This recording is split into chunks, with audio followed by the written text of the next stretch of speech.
तो साथियों नमस्कार। आप सभी आपके अपने यूट्यूब चैनल दर्शनम इंस्टीट्यूट के बच्चों, तो कल की क्लासेस करप्ट हो गई थी।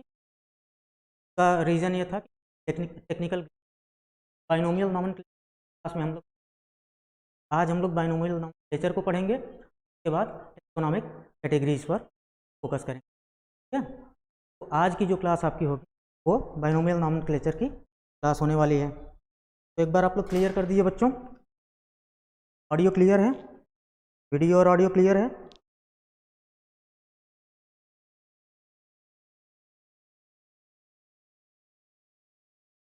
ऑडियो क्लियर है बच्चों?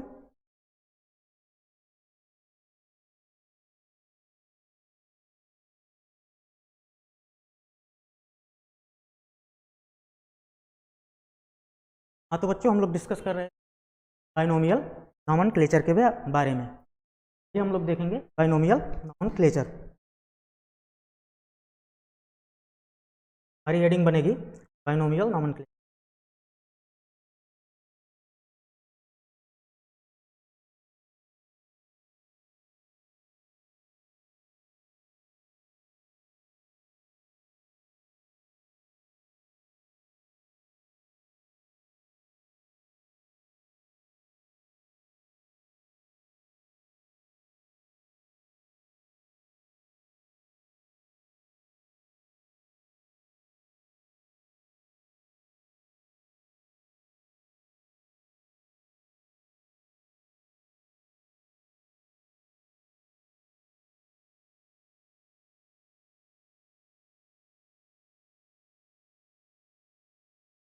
हाँ, तो बच्चों बाइनोमियल नॉमेनक्लेचर में सबसे पहले हम लोग देखेंगे बाइनोमियल नॉमेनक्लेचर प्रपोज्ड किया था।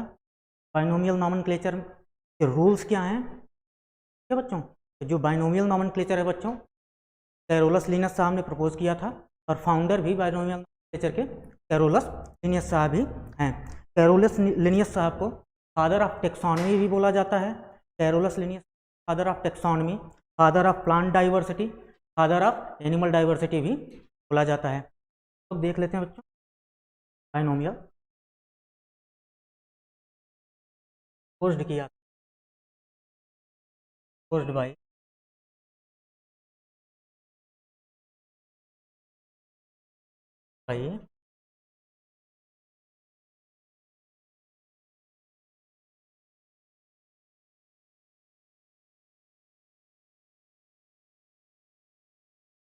Binomial nomenclature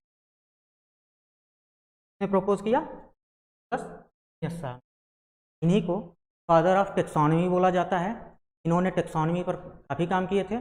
father of plant diversity भी बोला जाता है, फादर ऑफ एनिमल डाइवर्सिटी भी बोला जाता है। कैरोलस लिनियस साहब को ही बच्चों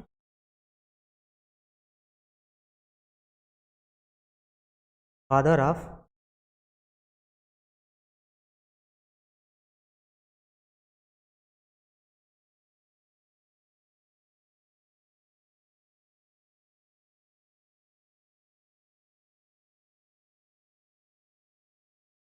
फादर ऑफ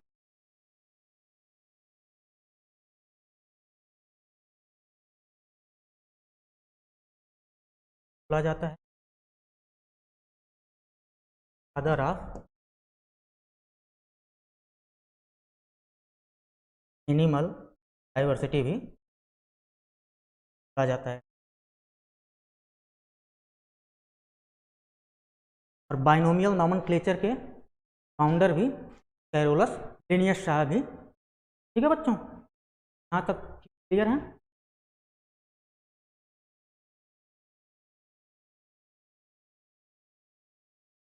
लोग साइड पर चलते हैं और लिनियस साहब की कुछ बुक्स हैं बच्चों को डिस्कस करते हैं। टोटल उन्होंने कई बुक्स लिखी हैं, बट हमको टोटल 3 बुक्स के बारे में यहाँ पर पढ़ना है। तो हम लोग उनकी पहली बुक देखते हैं। लिनियस साहब की पहली बुक देखते हैं। बुक का नाम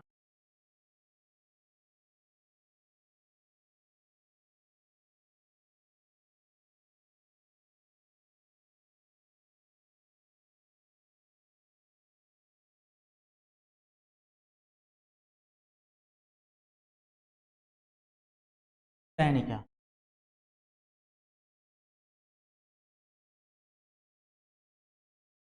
सेकेंड बुक है बच्चों इज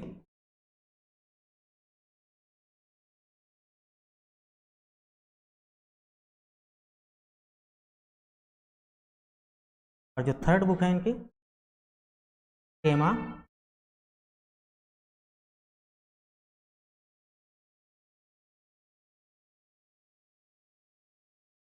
तो ये 10th एडिशन थी इनकी, 10th एडिशन थी। ठीक है, तो जो बच्चों स्पीसीज प्लांटेरम जो इनकी बुक थी, स्पीसीज प्लांटेरम ये प्लांट्स के लिए लिखी गई थी, ये जो थी बच्चों ये एनिमल्स के लिए लिखी गई थी। इन बुक्स में था क्या बच्चों, इन बुक्स में बाइनोमियल नॉमेनक्लेचर का यूज करके एनिमल्स और प्लांट्स के नाम लिखने के रूल्स दिए गए थे। ये बुक्स आप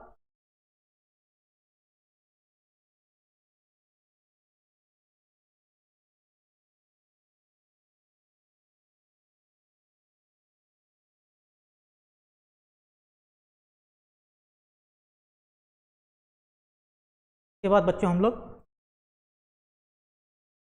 बाइनोमियल नॉमेनक्लेचर के जो रूल्स हैं, कुछ रूल्स दिए गए थे बच्चों आपकी एनसीईआरटी में, करीबन 4 से 5 रूल्स मेंशन किए गए हैं। तो हम उन रूल्स के बारे में डिस्कस करेंगे कि बाइनोमियल नॉमेनक्लेचर या जो भी स्पीसीज के नाम लिखे जाते हैं उनको लिखने का जो एक इंटरनेशनल रूल दिया गया था ICBN और ICZN के, तो हम उसको यहाँ पर डिस्कस करते हैं। ठीक है, तो बच्चों सबसे पहले हम लोग ये चीज़ें देखते हैं कि कोई एक स्पीसीज है, एक स्पीसीज पर कई साइंटिस्ट काम कर रहे थे और सब अपना अलग अलग नाम दे रहे थे। एक स्पीसीज ढेर सारे साइंटिस्ट सबका नाम अलग अलग। अब ये डिसाइड कैसे हो कि किसने सही नाम दिया, सबसे बड़ा कन्फ्यूजन इसी बात का था। इस पर भी लेकर लिनियस साहब ने एक मतलब रूल दिया जिसको उन्होंने नाम दिया प्रिंसिपल ऑफ प्रियॉरिटी, पहले आओ पहले पाओ। कहने का सेंस प्रिंसिपल ऑफ प्रियॉरिटी का मतलब कि जो नाम जिस साइंटिस्ट ने पहले दिया है वो उनको उसी नाम को सही माना जाएगा। उसके बाद अलग अलग लोगों ने भले ही एक ही स्पीसीज पर वर्क किया हो और अलग अलग नाम दिए सही नहीं मानेंगे। तो हम लोग पहले प्रिंसिपल ऑफ प्रियॉरिटी को समझ लेते हैं बच्चों, उसके बाद फिर हम लोग यूनिवर्सल रूल पर चलेंगे बाइनोमियल नॉमेनक्लेचर के। तो बच्चों तीसरी स्लाइड लेते हैं अपने और देखते हैं प्रिंसिपल ऑफ प्रियॉरिटी क्या होता है। क्या देखना है बच्चों हम लोग को, principle of priority. Principle of priority का मतलब है साथ पहले आओ पहले पाओ। इसे हम एक एग्जाम्पल से समझते हैं। ठीक है, मान लेते हैं कोई एक प्लांट है, मान लेते हैं साथियों कि कोई एक प्लांट है, ये आपका एक प्लांट है, पर वर्क किया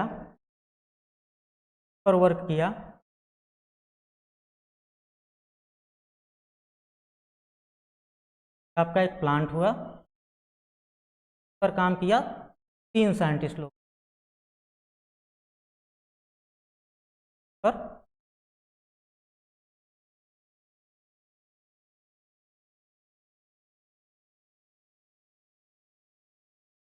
ठीक है बच्चों, ये हो गए साइंटिस्ट फर्स्ट,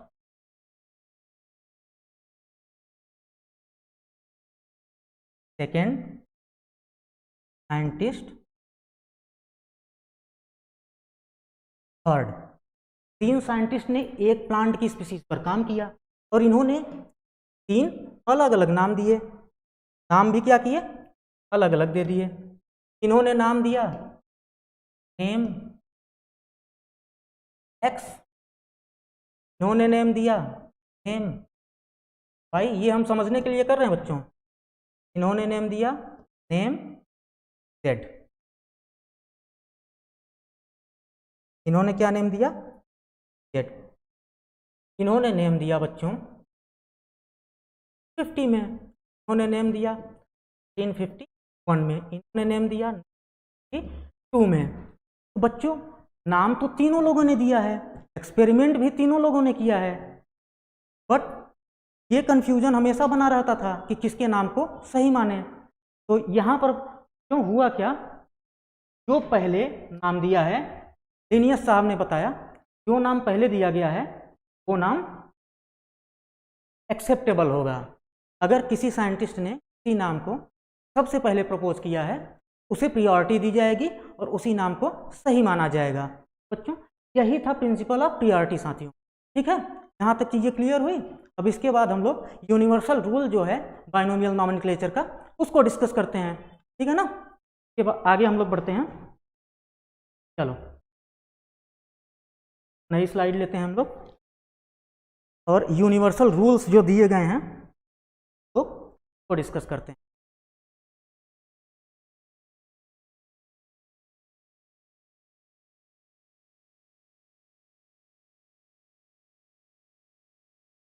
बच्चों पेन का कलर चेंज कर लेते हैं बच्चों। कुछ यूनिवर्सल रूल्स दिए गए हैं के बारे में हम लोग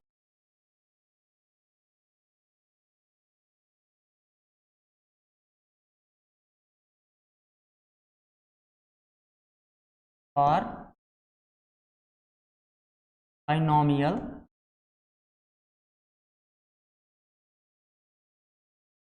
नॉमेन।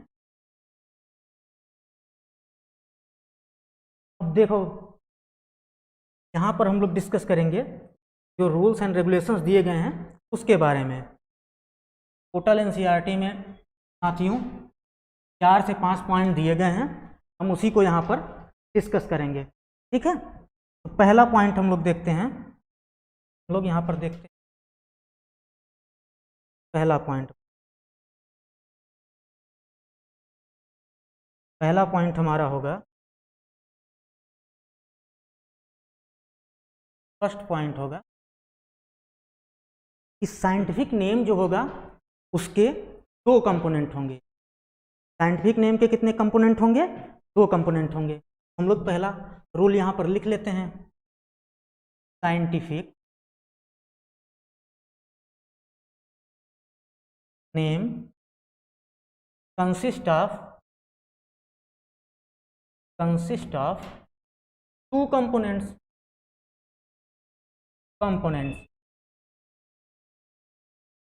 जो आपका साइंटिफिक नेम होगा वो 2 कंपोनेंट से मिलकर बना होगा। पहला आपका होगा जेनरिक नेम, सेकंड आपका होगा स्पेसिफिक एपिथेट। तो पहला कंपोनेंट क्या होगा? पहला कंपोनेंट आपका हो जाएगा जेनरिक नेम, ठीक नेम, एंड सेकंड कंपोनेंट आपका हो जाएगा स्पेसिफिक एपिथेट। यहाँ तक चीजें क्लियर है दोस्तों? पहला कंपोनेंट, 2 कंपोनेंट होंगे साइंटिफिक नेम में, पहला कंपोनेंट होगा जेनरिक नेम, सेकंड कंपोनेंट होगा स्पेसिफिक एपिथेट। इसको हम एग्जाम्पल के फॉर्म में समझते हैं, ठीक है दोस्तों। एग्जाम्पल के फॉर्म में जब हम इसको लेते हैं तो हम लेते हैं एग्जाम्पल हम लोग ले लेते हैं बच्चों सोलैनम, पोटैटो एग्जाम्पल में ले रहे हैं, ठीक है ना। सोलैनम ट्यूबरोसम,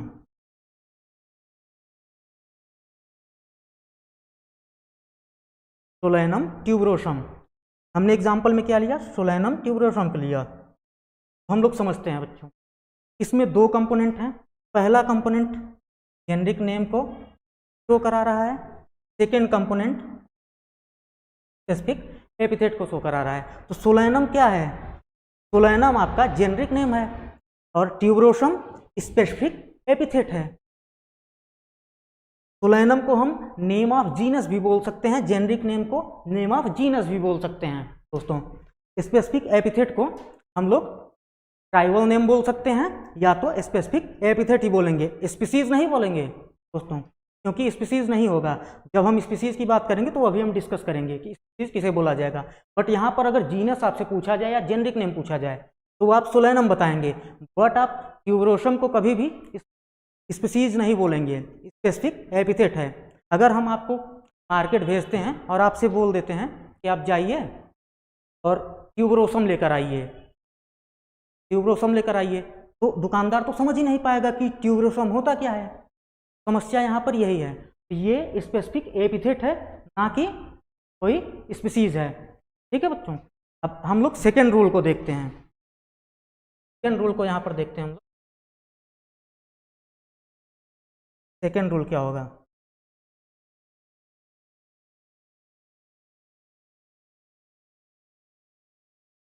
अगर हम फर्स्ट लेटर देखते हैं जेनरिक नेम का, फर्स्ट लेटर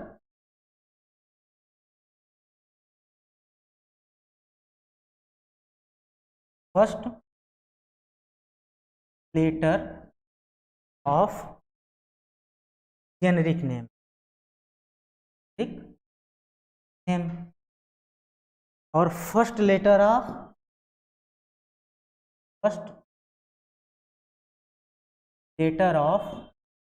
स्पेसिफिक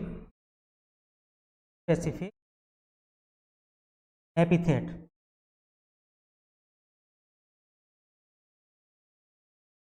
एग्जाम्पल आपके सामने लिखा है बच्चों, पहला लेटर जेनरिक नेम का और पहला लेटर स्पेसिफिक एपिथेट का। जब हम जेनरिक नेम का पहला लेटर देख रहे हैं बच्चों तो कैपिटल है, और जो स्पेसिफिक एपिथेट का पहला लेटर देख रहे हैं वो स्मॉल में है। तो जो first letter of generic name होगा वो कैपिटल में लिखा जाएगा। वो किस में लिखा जाएगा? कैपिटल में लिखा जाएगा, वो कैपिटल लेटर में लिखा जाएगा। और first letter of specific epithet जो होगा वो स्मॉल लेटर में लिखा जाएगा, वो स्मॉल लेटर में लिखा जाएगा। यहाँ तक चीज़ें क्लियर हैं क्या? यहाँ तक चीज़ें क्लियर हैं बिल्कुल। जो पहला लेटर होगा ये आपका जेनरिक, ये जो है ये कंपोनेंट जो है बच्चों, ये सोलैनम, ये जेनरिक नेम को रिप्रेजेंट कर रहा है। ये ट्यूबरोसम ये स्पेसिफिक एपिथेट को रिप्रेजेंट कर रहा है। तो जब हम जेनरिक नेम के पहले लेटर को देखते हैं तो ये कैपिटल लेटर से लिखा गया है। जेनरिक सोलैनम का एस कैपिटल लेटर से है, बट ट्यूबरोसम का जो टी लिखा हुआ है, पहला लेटर जो लिखा हुआ है स्मॉल लेटर से है। सेकेंड रूल क्या है? सेकेंड रूल बायनोमियल नॉमेनक्लेचर का यही था कि first letter of generic name capital letter का होगा और second letter of first letter of specific epithet small letter का होगा। एग्जाम्पल आपके सामने है। अब हम लोग थर्ड और फोर्थ रूल को डिस्कस करेंगे। ठीक है, यहाँ तक चीज़ें क्लियर हैं? यहाँ तक चीज़ें क्लियर हैं, बता दीजिए।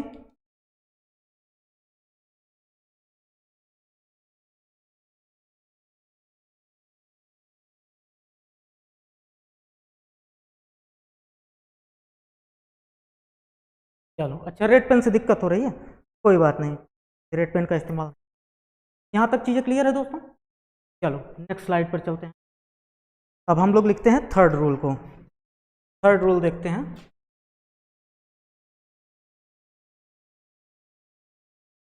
थर्ड रूल देखते हैं हम लोग। थर्ड रूल क्या कहता है? थर्ड रूल बोलता है बच्चों कि जब साइंटिफिक नेम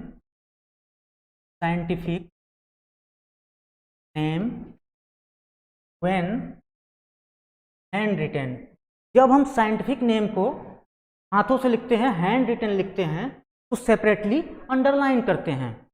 क्या करते हैं? सेपरेटली अंडरलाइन करते हैं। Scientific name when hand written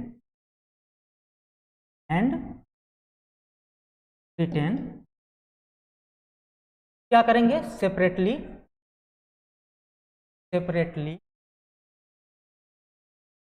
underline करेंगे। सेपरेटली क्या करेंगे? अंडरलाइन करेंगे, सेपरेटली अंडरलाइन करेंगे। इसको हम लोग एग्जाम्पल से समझते हैं। और अगर इसी को साइंटिफिक नेम को ही अगर हम लोग प्रिंट करते हैं, प्रिंट कराते हैं बच्चों, अगर इसको हम प्रिंट कराते हैं,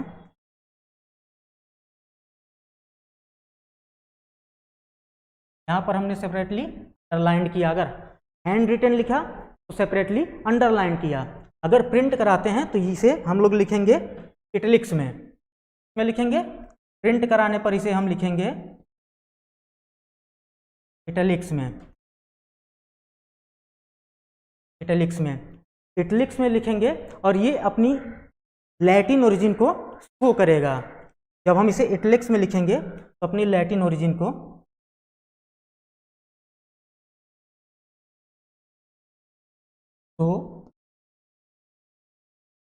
इन ओरिजिन। अब हम एग्जाम्पल से समझते हैं थर्ड रूल को। पहले रूल में क्या था कि 2 कंपोनेंट होने चाहिए। सेकेंड रूल क्या था कि जो जेनरिक नेम का पहला कंपोनेंट, जेनरिक नेम का जो पहला लेटर होगा वो कैपिटल होगा और स्पेसिफिक एपिथेट का जो पहला लेटर होगा वो स्मॉल होगा। थर्ड रूल क्या है, जब हम साइंटिफिक नेम को हैंड रिटन लिखते हैं तो सेपरेटली अंडरलाइन करते हैं और जब प्रिंट कराते हैं तो इटैलिक्स में प्रिंट कराते हैं। तो हम लोग एग्जाम्पल से समझते हैं। नॉन एग्जाम्पल आपके एनसीईआरटी में दिया गया है, मैंजीफेरा इंडिका को लेकर हम लोग समझते हैं।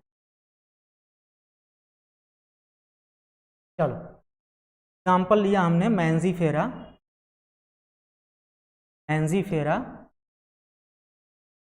इंडिका। हमने यहाँ पर एग्जाम्पल लिया मैंजीफेरा इंडिका। अब हम लोग शुरू से चेक करेंगे, पहले रूल से थर्ड रूल तक जहाँ तक हम लोग पढ़ लिए हैं हम इसको चेक करेंगे। अब हम लोग देखते हैं दोस्तों, ठीक है। मैंजीफेरा इंडिका, पहली बात कि 2 कंपोनेंट हुए तो यहाँ पर 2 कंपोनेंट अवेलेबल हैं। मैंजीफेरा जेनरिक नेम को दर्शा रहा है, इंडिका स्पेसिफिक एपिथेट को दर्शा रहा है। सेकेंड रूल को हम लोग देखते हैं। सेकेंड रूल में था कि जो जेनरिक नेम का पहला लेटर होगा वो कैपिटल होगा, स्पेसिफिक एपिथेट का जो पहला लेटर होगा वो स्मॉल होगा।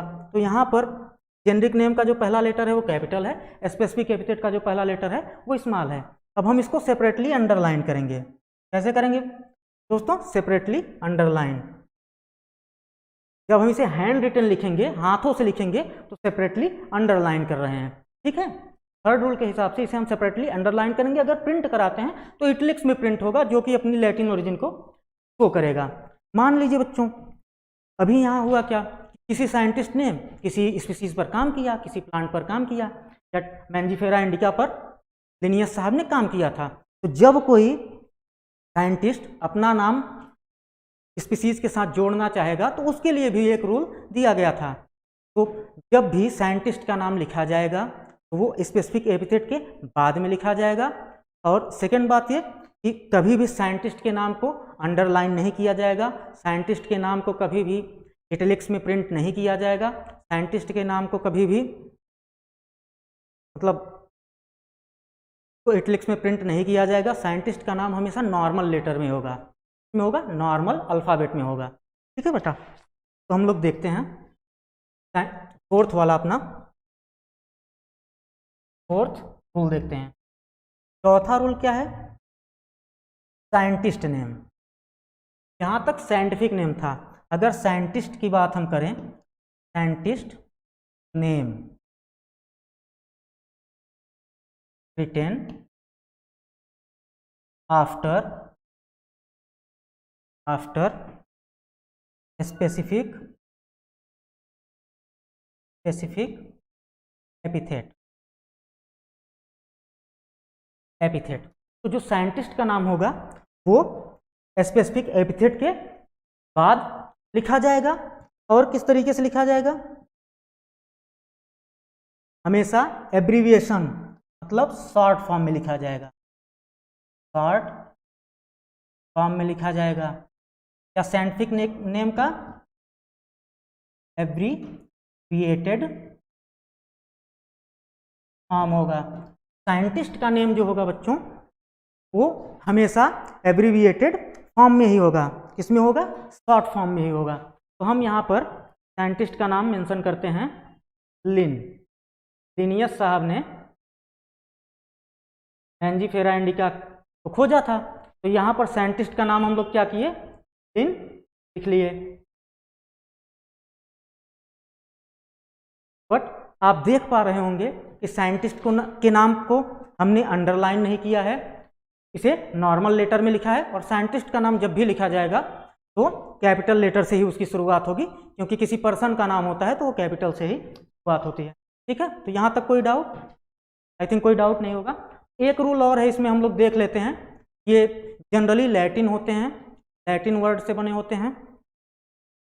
जो इनकी ओरिजिन होती है, साइंटिफिक नेम की जो ओरिजिन होती है ना बच्चों, वो लैटिन ओरिजिन की होती है। लैटिन ओरिजिन की होने का सेंस क्या है, क्योंकि डेड लैंग्वेज होती है।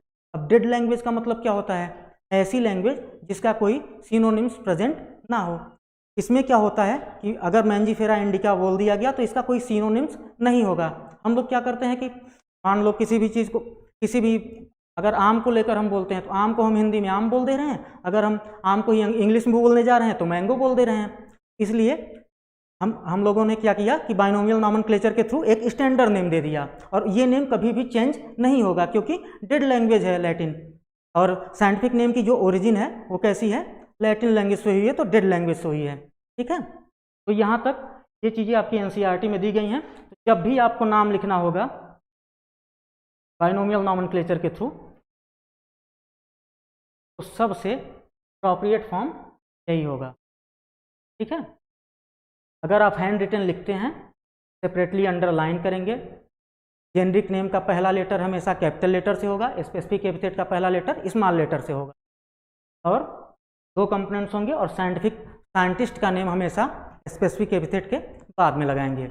और ये किस ओरिजिन के होते हैं, साइंटिफिक नेम जो होते हैं किस ओरिजिन के होते हैं, तो आप लैटिन ओरिजिन का जानते रहिए, लैटिन ओरिजिन के होते हैं। रीज़न क्या है, क्योंकि इनका कोई सिनोनिम्स प्रेजेंट नहीं होता है, डेड लैंग्वेज होती हैं। किसी एक शब्द का एक ही मतलब होता है, उसके ढेर सारे अर्थ नहीं होते। ठीक है, यहाँ तक चीज़ें क्लियर हैं आपकी, यहाँ तक चीज़ें क्लियर हैं। ठीक है, तो हम लोग अगला टॉपिक देखते हैं बच्चों।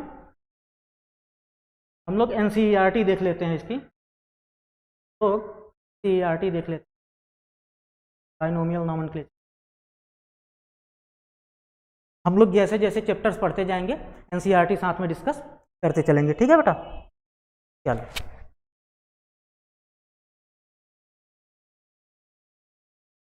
चलो, एक सेकंड बेटा, पानी। चलो ठीक है, हम लोग देखते हैं, रीड करते हैं बेटा एनसीईआरटी को। Biologist follow universally accepted principle to provide scientific names. Biologist क्या फॉलो करते हैं,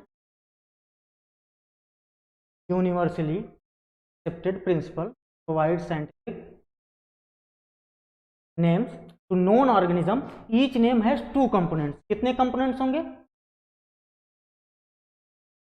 एक नाम के लिए 2 कंपोनेंट होंगे। कितने component, 2 component, generic name and specific epithet. 2 component हुए, पहला generic name, second specific epithet. This system of providing a name with 2 components is called binomial nomenclature. यही रीजन है कि इसे बाइनोमियल नॉमेनक्लेचर बोला जाता है, क्योंकि इस बाइनोमियल नॉमेनक्लेचर में किसी भी नाम के 2 कंपोनेंट्स होते हैं, इसलिए इसको बाइनोमियल नॉमेनक्लेचर बोला जाता है। ठीक है ना।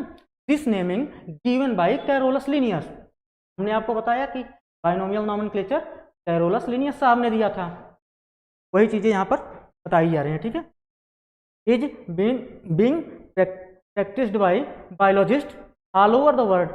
जो नेम बाइनोमियल नॉमेनक्लेचर लिनियस साहब ने दिया, ऑल ओवर वर्ल्ड में सारे बायोलॉजिस्ट इसी नाम को फॉलो कर रहे हैं। यहाँ तक चीज़ें क्लियर हैं।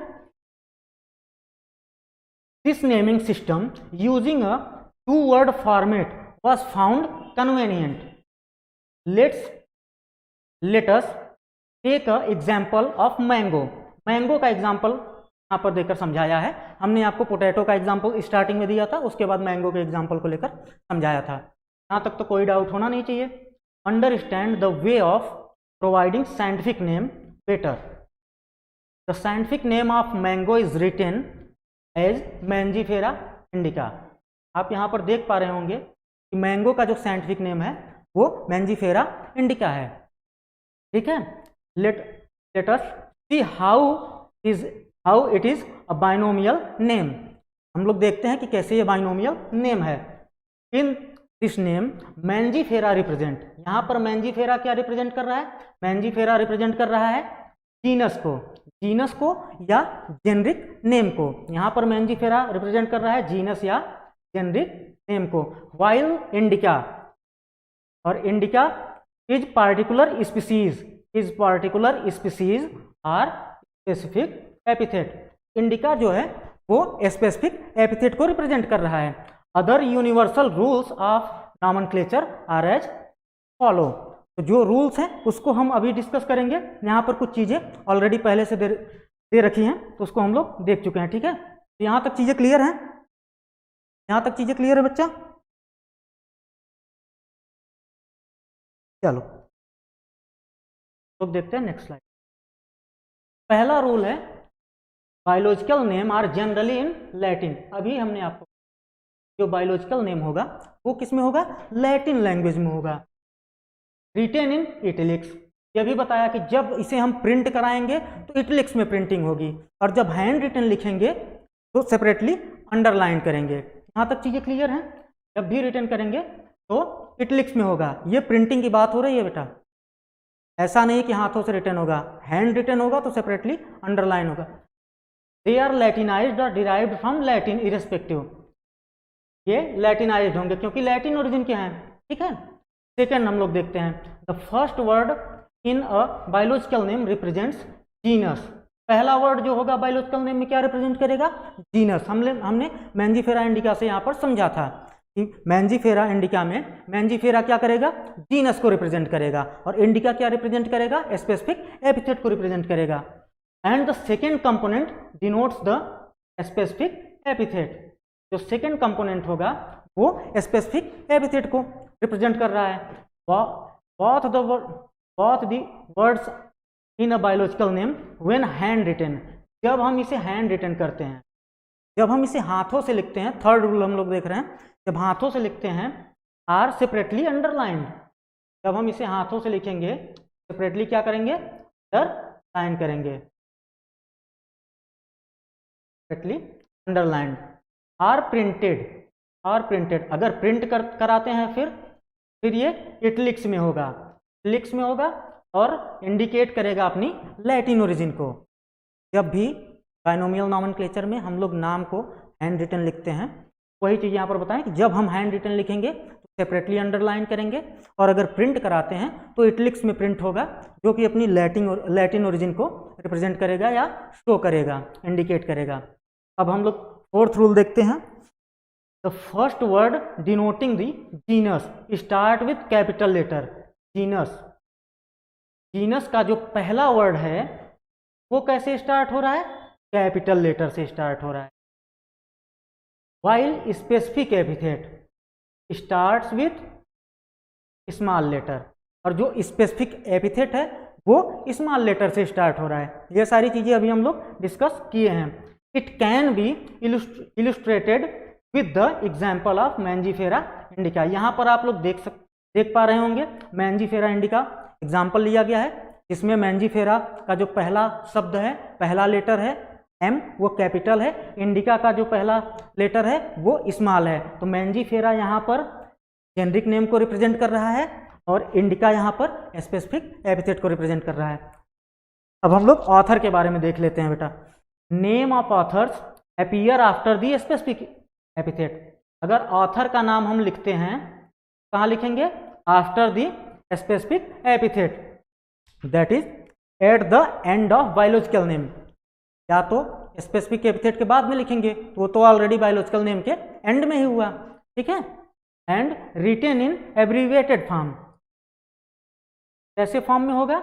शॉर्ट फॉर्म में होगा। एब्रीविएटेड का मतलब शॉर्ट फॉर्म में होगा।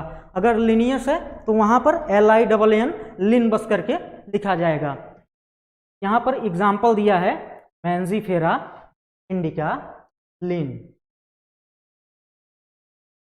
It indicates that this species was first described bye Linnaeus. Mangifera indica लिन जो लिखा गया है ये क्या बता रहा है कि मैंजीफेरा इंडिका की जो स्पीसीज है सबसे पहले लिनियस साहब के द्वारा डिस्क्राइब की गई थी। यहाँ तक चीज़ें क्लियर हैं? ये रहा आपका बाइनोमियल नॉमेनक्लेचर।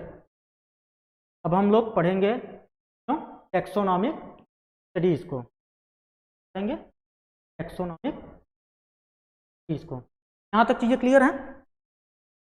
यहाँ तक सारी चीज़ें क्लियर है बेटा? चलो हम लोग हेडिंग बनाएंगे टैक्सोनॉमिक स्टडीज। परेशान नहीं होना, हम लोग आराम से धीरे धीरे पढ़ेंगे। पहले हम लोग कंसेप्ट आराम से सीखेंगे, उसके बाद एनसीईआरटी की जो भी चीज़ें हैं उसको हम साथ में डिस्कस करते हुए चलेंगे। तो हेडिंग हम लोग की बनेगी टैक्सोनॉमिक कैटेगरी, हेडिंग बनने वाली है।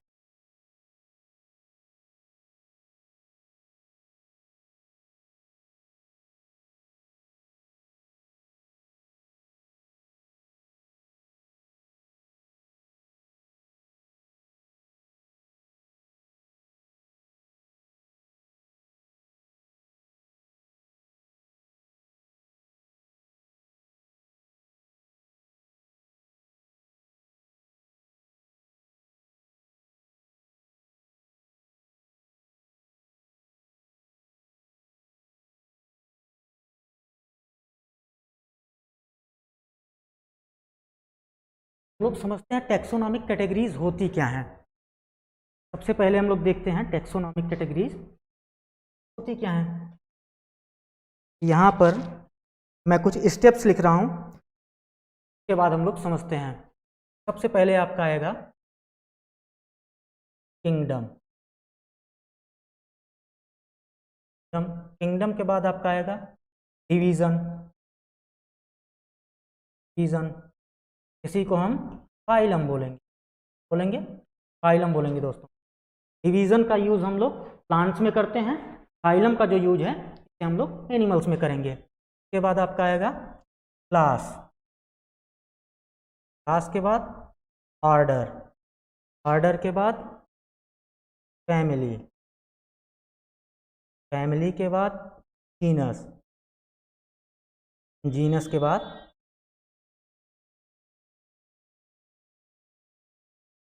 यहाँ तक चीज़ें क्लियर हुई। टैक्सोनॉमिक कैटेगरीज हम लोग देखेंगे obligate,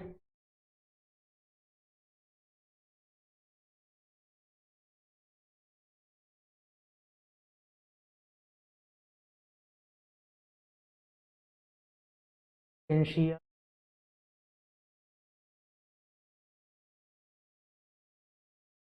obligate, essential, broad,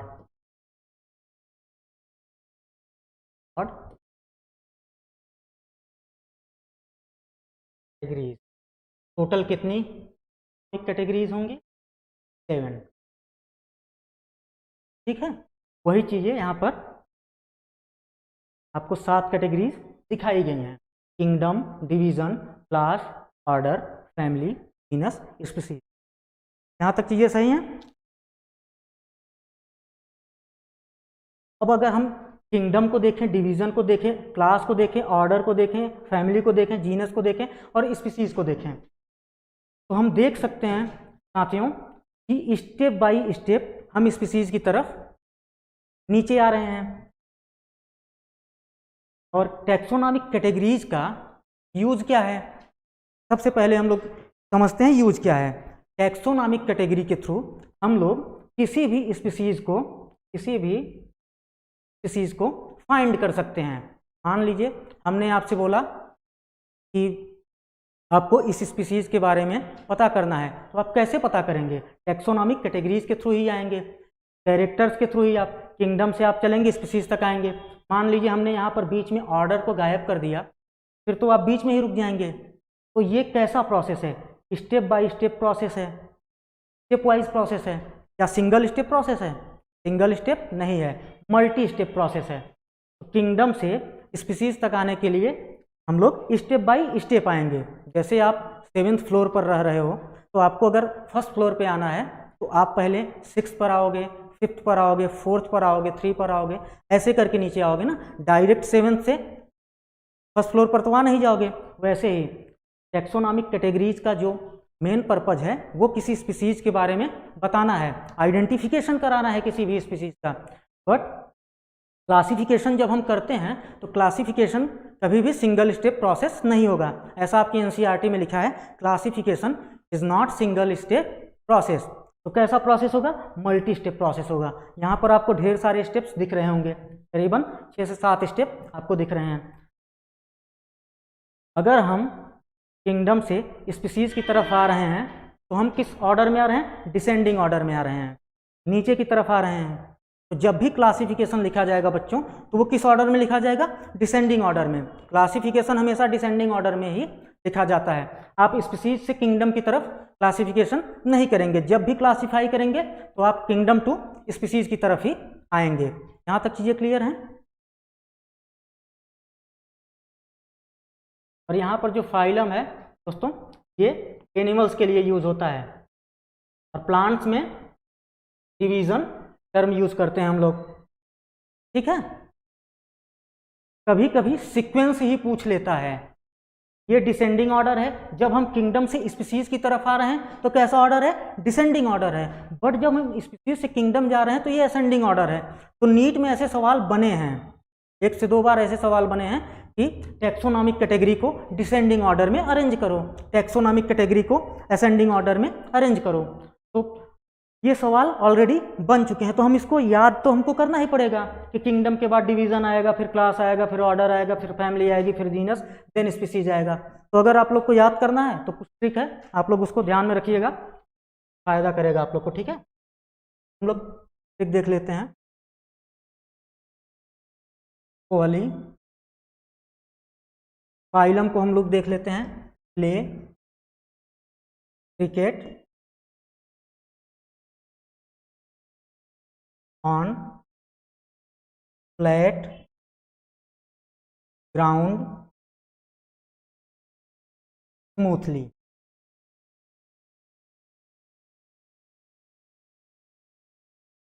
smoothly अगर हमें ऑर्डर याद करना है तो एक सिंपल सी ट्रिक है, Kohli play cricket on flat ground smoothly, ठीक है। कोहली का मतलब किंगडम, प्ले का मतलब फाइलम या डिवीजन, क्रिकेट का मतलब क्लास, ऑर्डर का मतलब ऑन, फ्लैट का मतलब फैमिली,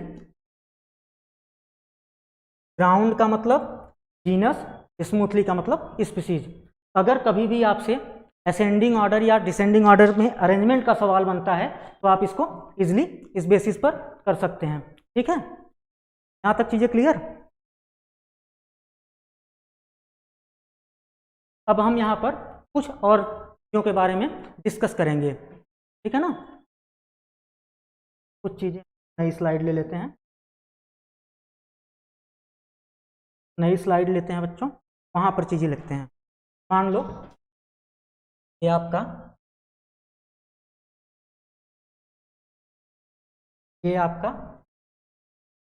किंगडम है, kingdom, then division,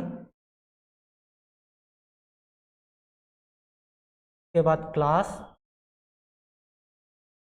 order, family,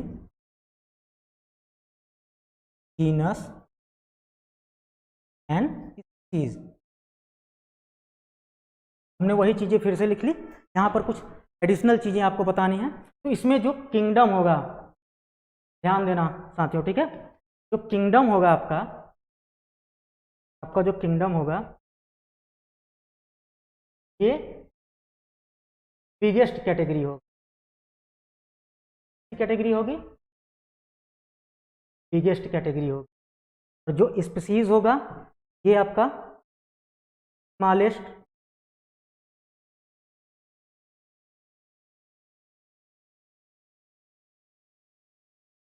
smallest,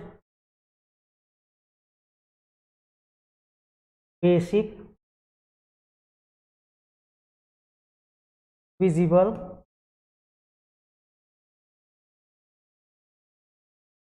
category होगी। यहाँ तक चीज़ें सही हैं। किंगडम आपका बिगेस्ट कैटेगरी होगा और स्पीसीज जो होगा स्मॉलेस्ट होगा। स्पीसीज आपका स्मॉलेस्ट, बेसिक, फंडामेंटल या विजिबल कैटेगरी होगा। यहाँ तक चीज़ें क्लियर? अब हम लोग देखते हैं कि क्लासिफिकेशन कैसा प्रोसेस था, मल्टी स्टेप प्रोसेस था। तो यहाँ हम लोग लिख भी लेते हैं क्लासिफिकेशन क्लासिफिकेशन कैसा प्रोसेस था? Multi step process, multi step process है। आपकी एनसीईआरटी मेंशन करती है कि क्लासिफिकेशन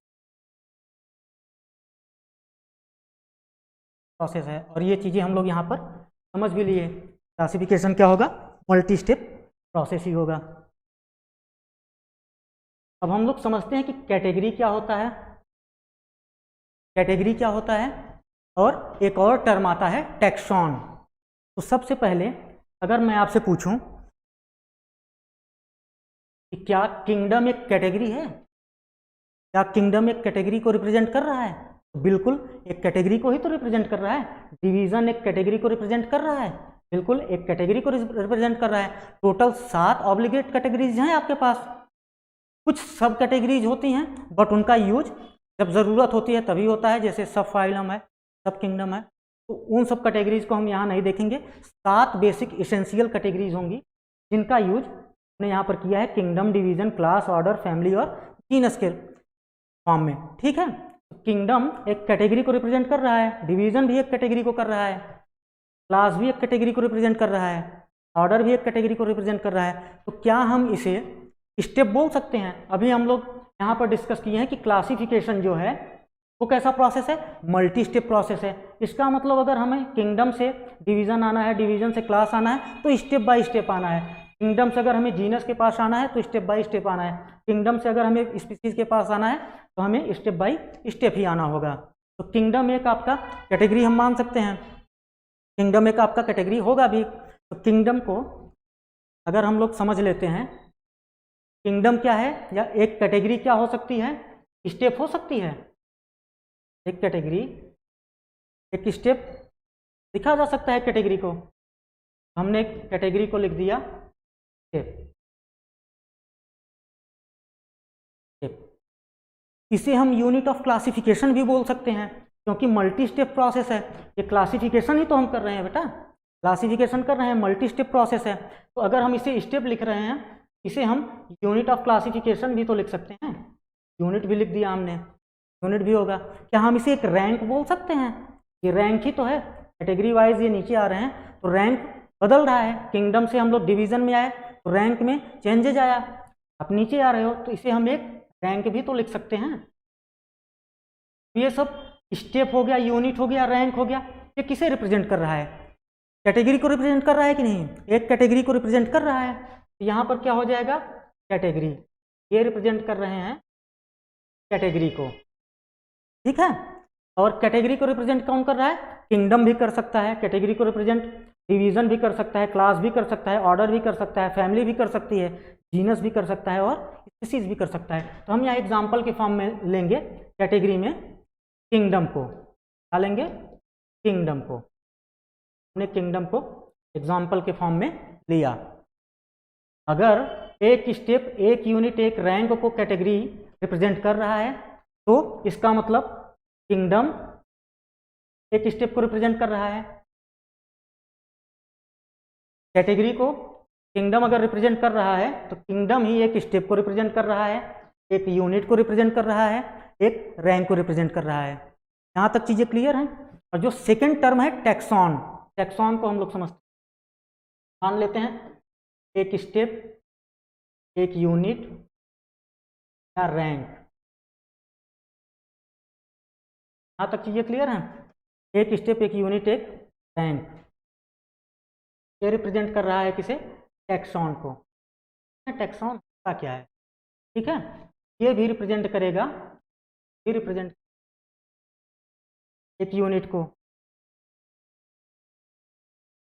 यूनिट को।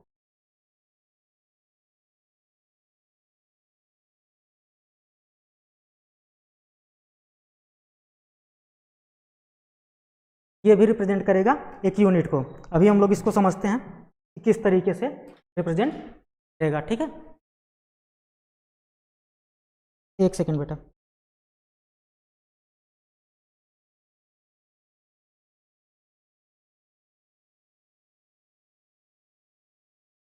मान लो बेटा हम लोग लेते हैं स्पीसीज। क्या लेते हैं? एग्जाम्पल के फॉर्म में समझेंगे तो बहुत ही आसानी से चीज़ें समझ पाएंगे। लोगों ने क्या लिया,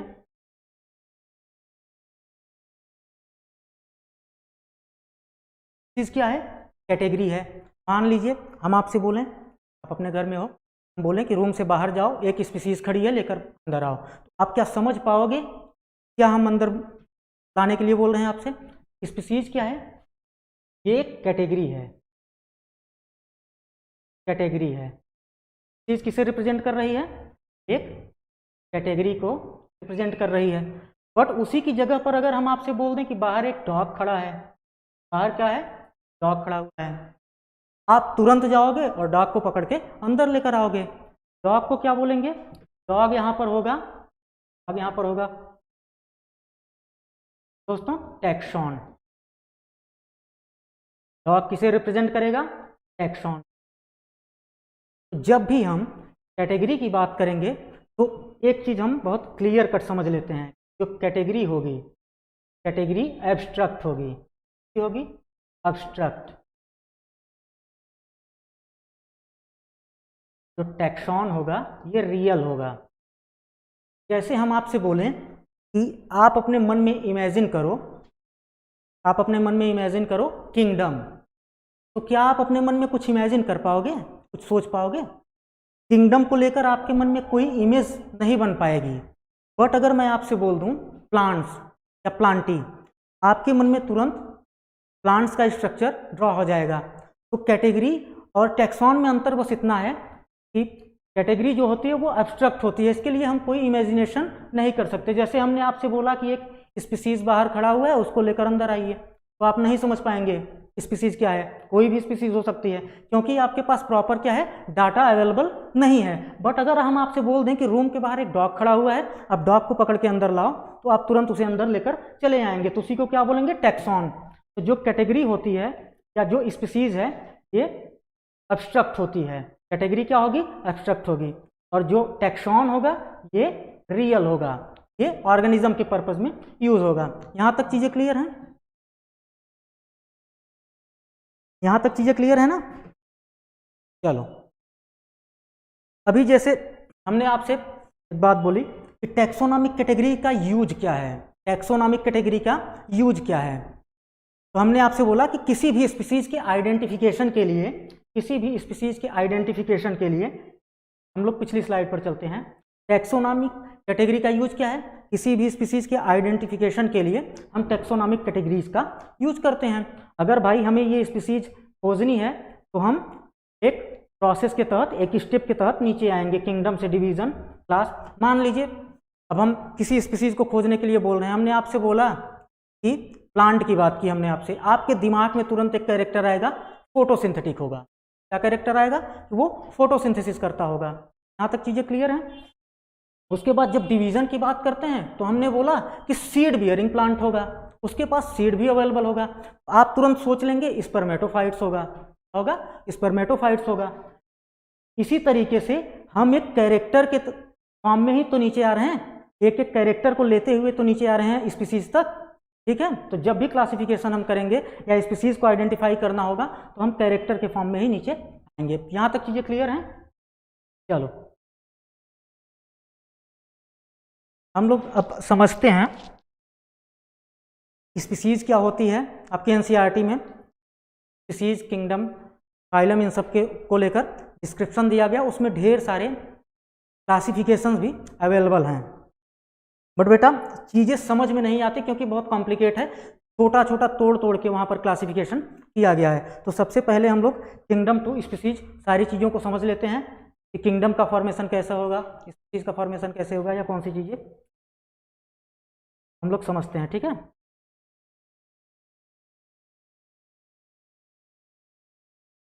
मैं यहाँ पर लिखा किंगडम, फिर डिवीजन, फिर class, order, family, genus and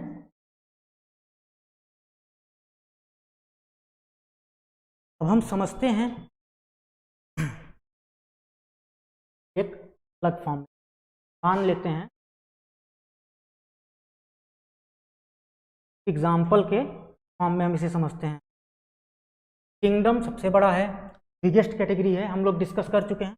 हम लोग यहाँ पर समझ कंट्री, क्या बेटा, कंट्री, ये स्टेट, डिस्ट्रिक्ट, यहाँ तक चीजें सही हैं।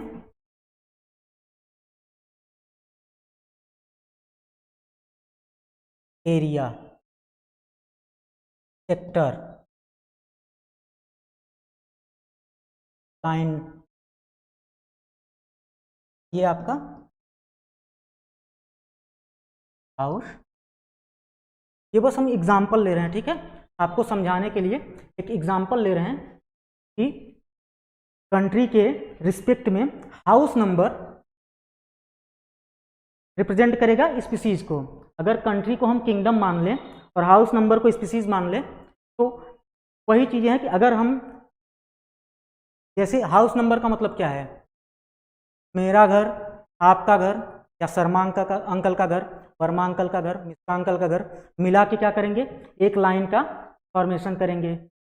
ऐसे ही कई लाइंस मिलकर एक सेक्टर का फॉर्मेशन करेंगी, कई सेक्टर्स मिलकर एक एरिया का फॉर्मेशन करेंगे, कई एरिया मिलकर एक डिस्ट्रिक्ट का फॉर्मेशन करेंगे, कई डिस्ट्रिक्ट मिलकर एक स्टेट का फॉर्मेशन करेंगे, और कई स्टेट मिलकर एक कंट्री का फॉर्मेशन करेंगे। सेम चीज़ें यहाँ पर भी चलेंगी बेटा, सेम चीज़ें यहाँ पर भी होनी है। स्पीसीज, कई स्पीसीज मिलकर जीनस का फॉर्मेशन करेंगी, कई जीनस मिलकर फैमिली का फॉर्मेशन करेंगे, कई फैमिली मिलकर ऑर्डर का फॉर्मेशन करेंगी, कई ऑर्डर मिलकर क्लास का फॉर्मेशन करेंगे, कई क्लासेस मिलकर डिवीजन, एंड कई डिवीजन मिलकर किंगडम का फॉर्मेशन करेंगे। बट क्या बिना स्पीसीज के आप ऊपर जा सकते हैं? बेसिक यूनिट बोलने का स्पीसीज को मेन रीजन क्या था, क्योंकि विदाउट स्पीसीज आप ऊपर जा ही नहीं सकते, आप जीनस का फॉर्मेशन नहीं कर सकते, ना ही फैमिली, ना ही ऑर्डर, ना ही क्लास, ना ही किंगडम। स्पीसीज का होना बहुत ही जरूरी है। अब मान लो हमें जीनस का फॉर्मेशन करना है, या हम जीनस को समझते हैं, तो जीनस को हम समझ रहे हैं कि ग्रुप ऑफ स्पीसीज। तो क्या दो स्पीसीज मिलकर एक जीनस का फॉर्मेशन करेंगी, कि एक जैसी ढेर सारी स्पीसीज मिलकर एक जीनस का फॉर्मेशन करेंगी? इसका जवाब आप लोग को देना है। तो जब भी आंसर होगा आपका तो रिलेटेड स्पीसीज होंगी। रिलेटेड स्पीसीज का मतलब उनमें कुछ सिमिलरिटीज होंगी, वही स्पीसीज मिलकर जीनस का फॉर्मेशन करेंगी। जैसे हम एग्जाम्पल के फॉर्म में लेते हैं, तो हम एग्जाम्पल के फॉर्म में लेते हैं सोलैनम। सोलैनम जीनस का नाम है, इसकी 3 स्पीसीज आपकी एनसीईआरटी में दी गई हैं, solanum tuberosum, solanum melongena, solanum nigrum. तो तीनों स्पीसीज मिलकर जीनस का फॉर्मेशन कर रहे हैं। कैसी स्पीसीज हैं? रिलेटेड स्पीसीज हैं, सिमिलरिटीज शो करती हैं, तो वो जीनस का फॉर्मेशन करेंगी। उसी तरीके से रिलेटेड जीनस फैमिली का फॉर्मेशन करेंगे, रिलेटेड फैमिली ऑर्डर का फॉर्मेशन करेंगी, रिलेटेड ऑर्डर्स मिलकर क्लास का फॉर्मेशन करेंगे, रिलेटेड क्लास मिलकर क्या करेंगे, डिवीजन का फॉर्मेशन करेंगे, और रिलेटेड डिवीजन मिलकर आपके किंगडम का फॉर्मेशन करेंगे। तो अगर हम लिखना चाहें तो यहाँ पर लिख सकते हैं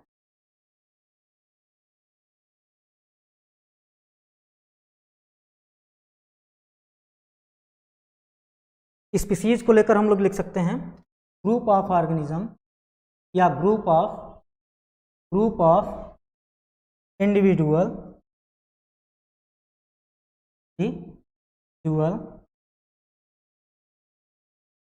विद फंडामेंटल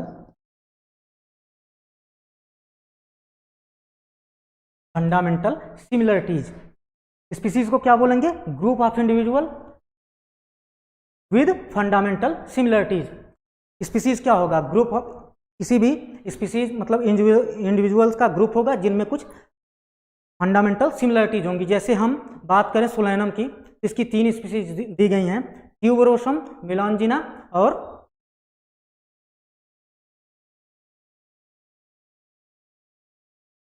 नहीं सही।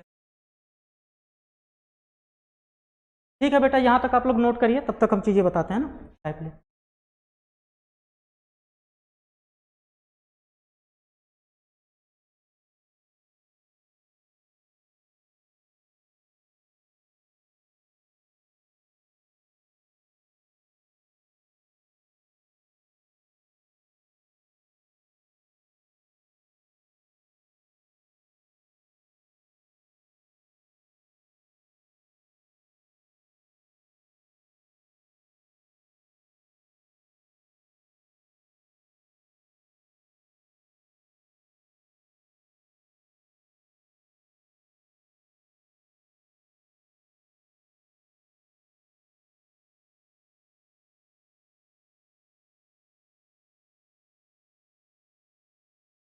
तक आप लोग यहाँ तक चीज़ें नोट कर लीजिए, ठीक है ना।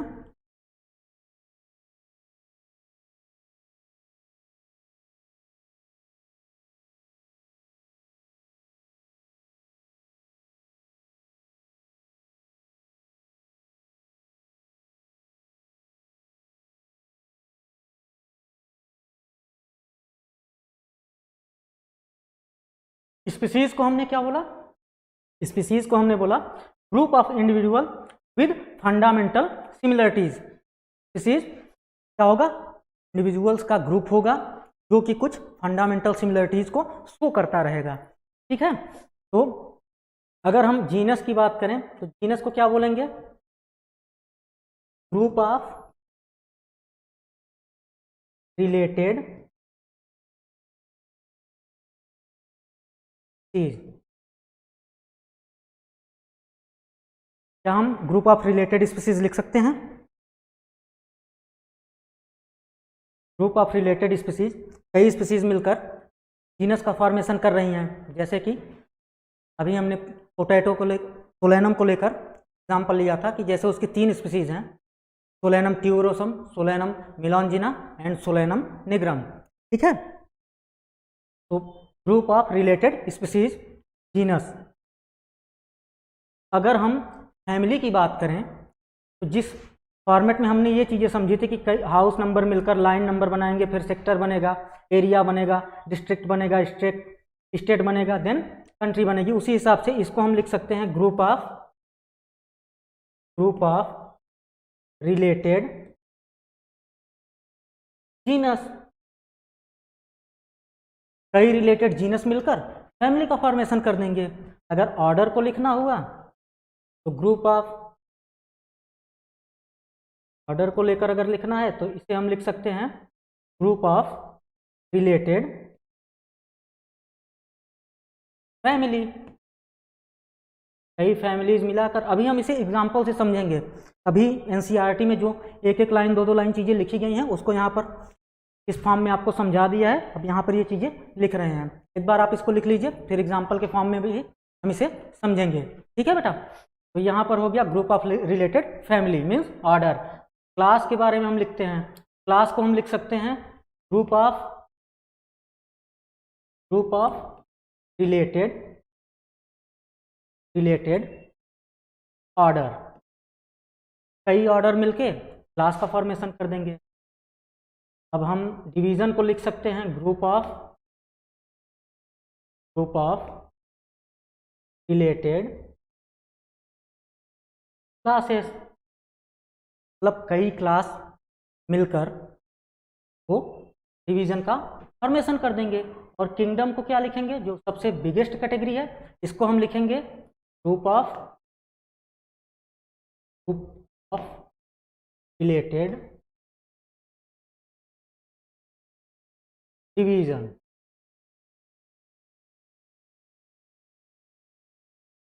जब हम नीचे से ऊपर की तरफ जा रहे हैं तो हमने देखा एग्रीगेशन हो रहा है। क्या हो रहा है? एग्रीगेशन हो रहा है। यहाँ पर कई स्पीसीज एग्रीगेट होकर जीनस का फॉर्मेशन की, यहाँ पर कई जीनस एग्रीगेट होकर फैमिली का फॉर्मेशन किए यहाँ पर, लेकिन सारे के सारे कैसे हैं? रिलेटेड जीनस हैं, कुछ न कुछ उनके बीच में सिमिलरिटीज हैं, ठीक है ना। ऐसा नहीं है कि मैंगो का स्पीसीज मैंजीफेरा इंडिका और सोलैनम ट्यूबरोसम मिलकर किसी एक जीनस का फॉर्मेशन कर रहे हैं। ऐसा नहीं है, रिलेटेड जीनस हैं। जैसे कि हमने समझा ट्यूबरोसम, मेलानजिना और निग्रम के फॉर्म में, जो कि सोलैनम की स्पीसीज हैं। उसके बाद फिर फैमिली एग्रीगेट होकर ऑर्डर बनाई, ऑर्डर एग्रीगेट होकर क्लास बना लिया, क्लास एग्रीगेट होकर डिवीजन बनाया और डिवीजन एग्रीगेट होकर क्या बना लिया, किंगडम का फॉर्मेशन कर लिया। यहाँ तक चीज़ें सही हैं। चलो अब हम लोग एक स्लाइड के माध्यम से ये चीज़ें समझते हैं, ठीक है। ये रहा आपकी एनसीईआरटी में ढेर सारे क्लासिफिकेशन, 2 से 3 एनिमल्स का क्लासिफिकेशन दिया हुआ है, बट वो छोटे छोटे भागों में दिया, जैसे कुछ स्पीसीज में दिया है, फिर फैमिली में दिया है, उसके बाद ऑर्डर में दिया है, इस तरीके से दिया है। तो इसको हम एक साथ पढ़ते हैं, ठीक है। तो अगर हम एनिमल्स की बात करते हैं, एनिमल्स की बात करते हैं, एनिमल्स की स्पीसीज हुई, जैसे पैंथेरा की स्पीसीज हुई, यहाँ आप देख पा रहे होंगे। तो देखते हैं पैंथेरा को, पैंथेरा कलर चेंज कर लेते,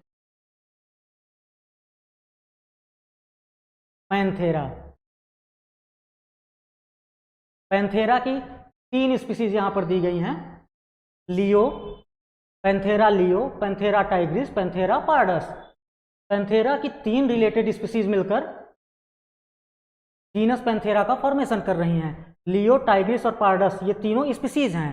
किसकी स्पीसीज है? पैंथेरा की। और ये किसका फॉर्मेशन की? पैंथेरा जीनस का फॉर्मेशन कर दी। अब ये है फेलिस, फेलिस किसका जीनस है? फेलिस जीनस है कैट का, फेलिस कैट का जीनस है पैंथेरा, और फेलिस मिलकर फेलिडी फैमिली का फॉर्मेशन किए, फेलिडी फैमिली का फॉर्मेशन किए। इसका मतलब जीनस पैंथेरा और जीनस फेलिस जो है ये सिमिलरिटीज शो करती होंगी, ये दोनों मिलकर फेलिडी का फॉर्मेशन कर दिए। कौन सी फैमिली का? फेलिडी फैमिली का फॉर्मेशन किए। फिर आगे देखते हैं कि यहाँ पर दिया है कैनिडी। तो कैनिडी, कैनिडी किसका फैमिली है? कैनिडी फैमिली है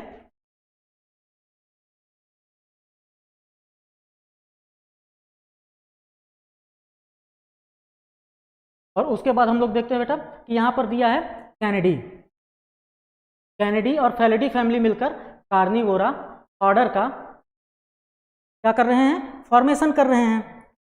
प्राइमेटा, प्राइमेटा, प्राइमेटा किसका ऑर्डर है? प्राइमेटा ऑर्डर है जैसे कि monkey, Gibbon, gorilla. Primata order में मंकी आएगा, गिब्बन आएगा, गोरिल्ला आएगा। प्राइमेटा और कार्निवोरा मिलके मैमेलिया क्लास का फॉर्मेशन कर दे रहे हैं, ठीक है। मैमेलिया क्लास का फॉर्मेशन कर रहे हैं। अब मैमेलिया एक क्लास हो गया, एप्स एंड रेप्टिलिया ये एडिशनल क्लास हैं। ये दोनों क्लासेस मिलकर क्या की? कॉर्डेटा फाइलम का फॉर्मेशन कर दी, कॉर्डेटा फाइलम का फॉर्मेशन कर दी। और यहाँ पर एक और फाइलम दिया है एडिशनल, नॉन कॉर्डेटा। तो नॉन कॉर्डेटा और कॉर्डेटा मिलकर एनिमल किंगडम क्या बना दिए? एनिमल, एक second,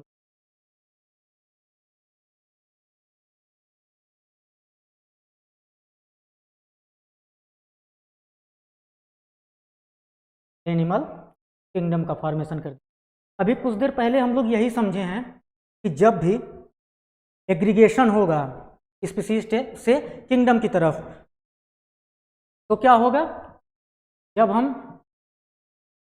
group of related species को एग्रीगेट किए या ग्रुप ऑफ रिलेटेड स्पीसीज को क्या बोलेंगे? जीनस बोलेंगे। तो यहाँ पर कौन सा जीनस आया? Panthera. Group of related genera को क्या बोलेंगे? फैमिली बोलेंगे। पैंथेरा और फेलिस मिलकर फैमिली फेलिडी का फॉर्मेशन किए। ग्रुप ऑफ रिलेटेड फैमिली को क्या बोलेंगे? ऑर्डर बोलेंगे। तो फेलिडी फैमिली और कैनिडी फैमिली मिलकर कार्निवोरा का फॉर्मेशन किए, ठीक है। ग्रुप ऑफ ऑर्डर को क्या बोलेंगे? मैमेलिया बोलेंगे। तो कार्निवोरा और प्राइमेटा मिलकर मैमेलिया का फॉर्मेशन किए। ग्रुप ऑफ क्लास को क्या बोलेंगे? फाइलम बोलेंगे। तो एप्स और रेप्टिलिया की क्लास मैमल्स के साथ मिलकर कॉर्डेटा का फॉर्मेशन की। ग्रुप ऑफ फाइलम या ग्रुप ऑफ डिवीजन क्या होगा, किंगडम का फॉर्मेशन करेगा। तो यहाँ पर नॉन कॉर्डेट और कॉर्डेट जो में है मिलकर एनिमेलिया किंगडम का फॉर्मेशन कर दिए। अब यही चीज़ें हम प्लांट्स के केस में समझते हैं। हमने आपसे डिस्कस किया कि सोलैनम की 3 स्पीसीज हैं, 3 स्पीसीज हैं, ट्यूबरोसम, निग्रम और मिलोंजिना। ट्यूबरोसम को बोलेंगे पोटैटो, निग्रम को बोलेंगे मकोय, मिलोंजिना को बोलेंगे ब्रिंजल। ये तीनों रिलेटेड स्पीसीज हैं। ये तीनों मिलकर क्या की, सोलैनम का फॉर्मेशन की, जीनस बना दी। अब धतूरा और पेटूनिया 2 जीनस और आपकी एनसीईआरटी मेंशन कर रही है। तो रिलेटेड जीनस मिलकर, रिलेटेड जीनस सोलैनम, धतूरा, पेटूनिया रिलेटेड जीनस मिलकर फैमिली सोलेनेसी का फॉर्मेशन किए। एग्रीगेशन से ही फैमिली का फॉर्मेशन हो रहा है, या जैसे जैसे हम स्टेप में ऊपर जा रहे हैं तो एग्रीगेशन हो रहा है। अब यहाँ पर एक और फैमिली आपकी दी गई है कॉन्वोलुलेसी। कॉन्वोलुलेसी फैमिली और सोलेनेसी मिलकर पॉलीमोनियल्स ऑर्डर का फॉर्मेशन कर देते हैं। अब पॉलीमोनियल्स के साथ सेपिनडेल्स ऑर्डर मिलकर, ये दोनों ऑर्डर्स हैं, पॉलीमोनियल्स एंड सेपिनडेल्स ऑर्डर्स हैं। अब ये दोनों मिलकर डाइकोटिलिडनी का फॉर्मेशन कर दिए, क्लास का फॉर्मेशन कर दिए। डाइकोटिलिडनी क्या है, क्लास है। डाइकोटिलिडनी के साथ मोनोकोटिलिडनी एग्रीगेट हुई और क्या बना दी, डिवीजन बना दी। डिवीजन कौन सा, एंजियोस्पर्म, एंजियोस्पर्म बना दी। उसके बाद जिम्नोस्पर्म और एंजियोस्पर्म मिलके प्लांटी किंगडम का फॉर्मेशन कर दिए। तो यही चीजें हम लोग समझे हैं अभी कि जब group of related species aggregate होंगी तो किसका फॉर्मेशन होगा, जीनस का फॉर्मेशन होगा। ग्रुप ऑफ रिलेटेड जीनस जब एग्रीगेट होंगे तो किसका फॉर्मेशन होगा, फैमिली का फॉर्मेशन होगा। ग्रुप ऑफ रिलेटेड फैमिली जब एग्रीगेट होंगी तो किसका फॉर्मेशन होगा, ऑर्डर का फॉर्मेशन होगा। Group of order, group of related order जब एग्रीगेट होंगे तो किसका फॉर्मेशन होगा, क्लास का फॉर्मेशन होगा। ग्रुप ऑफ रिलेटेड क्लास जब एग्रीगेट होंगे तो वहां पर डिवीजन का फॉर्मेशन होगा, और जब ग्रुप ऑफ डिवीजन्स एग्रीगेट होंगे तो फाइलम का, सॉरी, किंगडम का फॉर्मेशन होगा। यहाँ तक चीजें क्लियर हैं? अभी जो चीजें हम लोग पढ़े हैं यहाँ तक क्लियर हैं? चलो अब हम लोग एनसीईआरटी की रीडिंग करते हैं।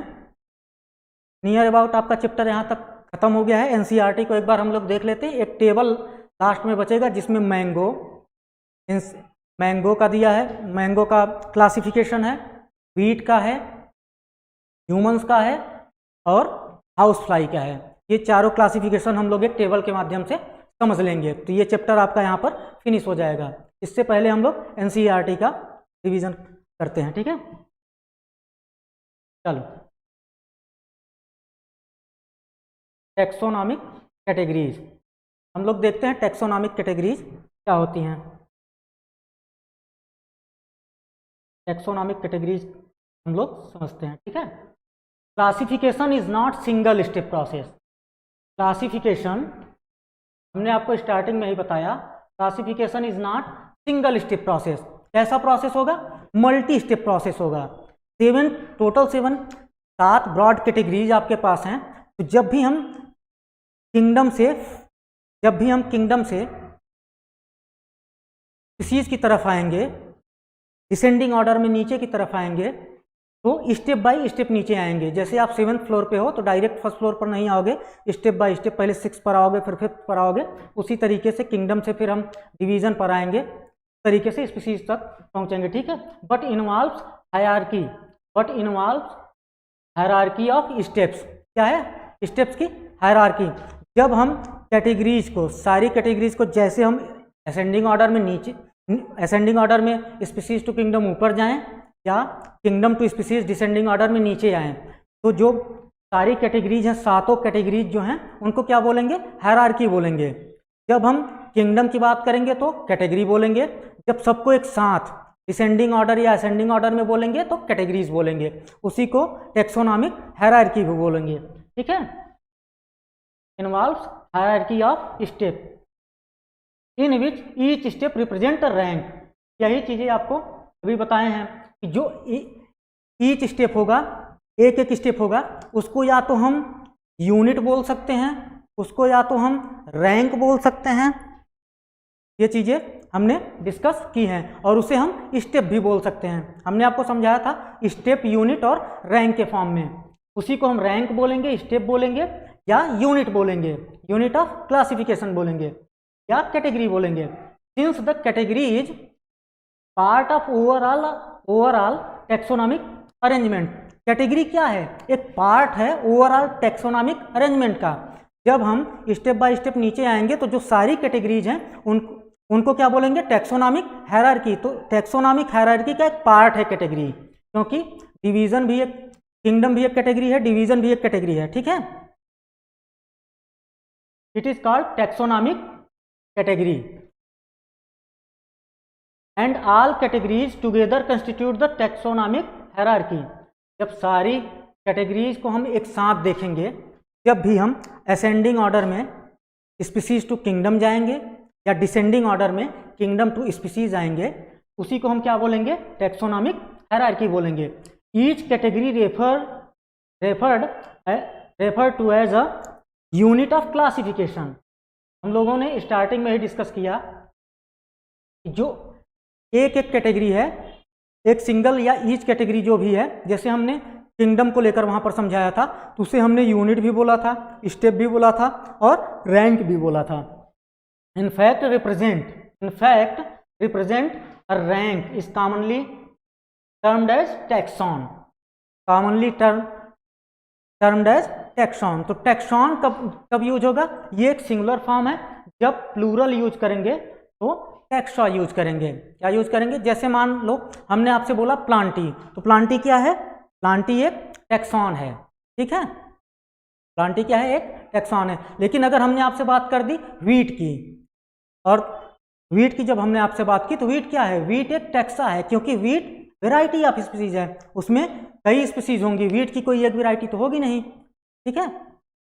चलो, taxonomic categories and hierarchy can be illustrated by the example insect represent a group of organism sharing common features like 3 pairs jointed legs. It means insects are recognizable concrete object which can be classified and thus were given a rank or category. यहाँ तक चीजें clear हैं। उसके बाद can you name other such group of organism? Remember groups represent category, category further denotes rank. Category he rank को denote करेगी। हमने unit, step और रैंक तीनों फॉर्म में कैटेगरी को समझ लिया है। ईच रैंक और taxon in fact represent unit of classification. ये चीज़ें भी हम समझ चुके हैं। जो एक रैंक होगा उसी को हम क्या बोलेंगे? यूनिट ऑफ क्लासिफिकेशन भी बोलेंगे। These taxonomic group categories, these taxonomic group oblique categories are distinct biological entity and not merely morphological है। Biological entities, not merely morphological aggregates. इसको हम लोग एग्जाम्पल से समझते हैं दोस्तों, ठीक है। इस लाइन का मतलब क्या है? तो ये लाइन ये कहना चाहती है, मान लीजिए आप अपनी आंखें बंद कर लीजिए, ये सिर्फ आपको मानना है कि आपकी आंखें बंद हैं, और मैं आपसे बोल रहा हूँ कि मेरे हाथ में एक मार्कर है, एक घड़ी लगाया हुआ हूँ, एक माइक लगा के रखा हूँ। तो ये क्या है? ये कैरेक्टर्स का क्या है? एग्रीगेशन है। ये कैरेक्टर्स हैं। बट जैसे हम आपसे बोलते हैं कि आप आंखें खोलिए, और आप आंखें खोलते हैं तो आपको मैं दिखता हूँ, तो मैं क्या हुआ? लिविंग एंटिटी हुआ, बायोलॉजिकल एंटिटी हुआ। मान लीजिए मैंने आपसे बोला कि आम या मैंजीफेरा इंडिका, आपने इमेजिन किया मैंजीफेरा इंडिका के बारे में। बट अगर आपको मैं ले जाके आम के पेड़ के सामने खड़ा कर दूं, मैंजीफेरा इंडिका के पेड़ के सामने खड़ा कर दूं, तो वो तो एक बायोलॉजिकल एंटिटी भी हुई ना। तो ये लाइन वही बोलना चाहती है कि टैक्सोनॉमिक ग्रुप, कैटेगरी या distinct biological entity. Taxonomic group या कैटेगरी जो है वो बायोलॉजिकल एंटिटी भी होती है, सिर्फ मॉर्फोलॉजिकल एग्रीगेट नहीं होता, ठीक है। यहाँ तक चीजें क्लियर हैं? चलो नेक्स्ट देखते हैं। स्पीसीज के बारे में हम लोग समझते हैं। स्पीसीज के बारे में हम लोग समझते हैं। Taxonomic studies consider a group of individual organism. हमने आपसे बताया group of individual organism with fundamental similarities, with fundamental similarities is species. Organism का ग्रुप जिसमें फंडामेंटल सिमिलरिटीज हो उसे क्या बोलेंगे? स्पीसीज बोलेंगे। ठीक है, one should be able to distinguish one species from the other closely related species based on the distinct morphological differences. जो स्पीसीज होंगी उसमें कुछ सिमिलरिटीज भी होंगी, कुछ डिसिमिलरिटीज भी होंगी। Let us consider mangifera indica, solanum, tuberosum, panthera, leo. All the three names Indica, Tuberosum and Leo represent specific epithet। ये चीजें अभी हम लोग देख चुके हैं। While the first word Mangifera ये बताना चाहता है कि Mangifera Indica, Solanum tuberosum, Panthera leo में जो लास्ट के नाम है, जो स्पेसिफिक एपिथेट है, जैसे कि इंडिका, ट्यूबरोसम और लियो, ये तीनों स्पेसिफिक एपिथेट को रिप्रेजेंट कर रहे हैं। बट मैंजीफेरा, सोलैनम और पैंथेरा जो है ये रिप्रेजेंट कर रहे हैं जेनरा को। इसे जेनरा को represents another higher level of taxon. ठीक है, इसको रिप्रेजेंट कर रहे हैं हायर लेवल ऑफ टेक्सॉन को। तो यहाँ पर ये कहना चाहते हैं कि ट्यूबरोसम, इंडिका और लियो ये तीनों स्पीसीज लेवल पर हैं, but Mangifera, solanum and Panthera ये क्या है? जीनस है इनके। तो जीनस क्या है? हायर लेवल के टेक्सॉन है। ठीक है, ईच जीनस में हैव वन और more than one specific epithet. किसी एक जीनस में एक से ज़्यादा स्पेसिफिक एपिथेट हो सकते हैं। जैसे हम एग्जाम्पल के फॉर्म में समझते हैं, पोटैटो को हमने एग्जाम्पल के फॉर्म में हम सोलैनम को समझते हैं। सोलैनम की 3 स्पीसीज आपके एनसीईआरटी में दी गई हैं। पहला सोलैनम ट्यूबरोसम, सेकेंड सोलैनम मेलांजिना और थर्ड सोलैनम निग्रम। तो कहने का सेंस यही है कि किसी एक जीनस के एक से ज़्यादा स्पीसीज या स्पेसिफिक एपिथेट हो सकते हैं। उस जीनस को बोलेंगे पॉलीटिपिक जीनस। ठीक है, जिसमें मोर देन वन स्पीसीज हों। अब हम इसके आगे की लाइन समझते हैं। For example Panthera has another specific epithet Tigris. Panthera को लेकर भी 3 स्पेसिफिक एपिथेट आपके पास हैं, लियो, पार्डस, टाइग्रिस। ठीक है, तो ये भी पॉलीटिपिक स्पीसीज का एग्जाम्पल, पॉलीटिपिक जीनस का एग्जाम्पल होगा। और अगर मोनोटिपिक जीनस की बात करें तो जैसे हम लोग हैं ह्यूमंस की बात करें, होमो सैपियंस, तो ये कैसा है? मोनोटिपिक जीनस है, किसी और में सैपियंस नहीं पाया जाता। सैपियंस स्पेसिफिक एपिथेट ह्यूमंस के अलावा और कहीं नहीं पाया जाता। होमो सैपियंस सिर्फ हम ही लोग हैं। यहाँ तक चीजें क्लियर हैं? Humans belong to the species sapiens which grouped in the genus Homo. Same चीजें वही जो अभी बताई गई हैं। The scientific name this human being Homo sapiens. तो ये होमो सैपियंस कैसा स्पीसीज है? कैसे जीनस को रिप्रेजेंट कर रहा है? मोनोटिपिक जीनस को रिप्रेजेंट कर रहा है। और पैंथेरा जो है, पैंथेरा पॉलीटिपिक जीनस को कर रहा है रिप्रेजेंट। सोलैनम पॉलीटिपिक जीनस को रिप्रेजेंट कर रहा है। क्यों कर रहा है? क्योंकि सोलैनम की 3 स्पीसीज यहाँ पर हमने आपको बताई, ट्यूबरोसम, मेलांजिना और निग्रम। और पैंथेरा में लियो, टाइग्रिस एंड पार्डस। और नेक्स्ट स्लाइड देखते हैं हम लोग, अगली स्लाइड पर चलते हैं। Genus comprises group of related species. अभी हम लोग कुछ देर पहले यही चीजें समझे हैं कि ग्रुप ऑफ रिलेटेड स्पीसीज जो होंगी वो जीनस होंगी। ग्रुप ऑफ रिलेटेड जीनस जो होंगे वो क्या होंगे? फैमिली होंगे। ग्रुप ऑफ रिलेटेड फैमिली जो होगी वो क्या होगी? ऑर्डर होगी। Which has more character in common in comparison to species of other genus. इसको हम एक एग्जाम्पल से समझते हैं, फ्रेंड्स। ठीक है, मान लेते हैं ये पहला जीनस है, इसकी 2 स्पीसीज हैं। कितनी स्पीसीज हैं? 2 स्पीसीज हैं, S1 एंड S2। ये 2 स्पीसीज हो गई, स्पीसीज हैं फर्स्ट जीनस की। और एक जीनस है G2, इसकी भी 2 स्पीसीज हैं, L1 एंड L2, ये भी क्या है, स्पीसीज हैं।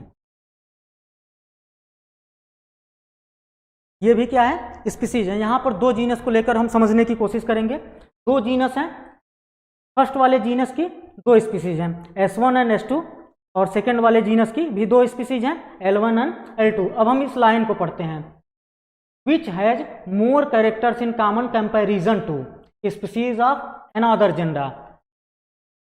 S1 और S2 जीनस फर्स्ट के S1 और S2 में कॉमन कैरेक्टरिस्टिक ज़्यादा होंगे as compare to L1, as compare to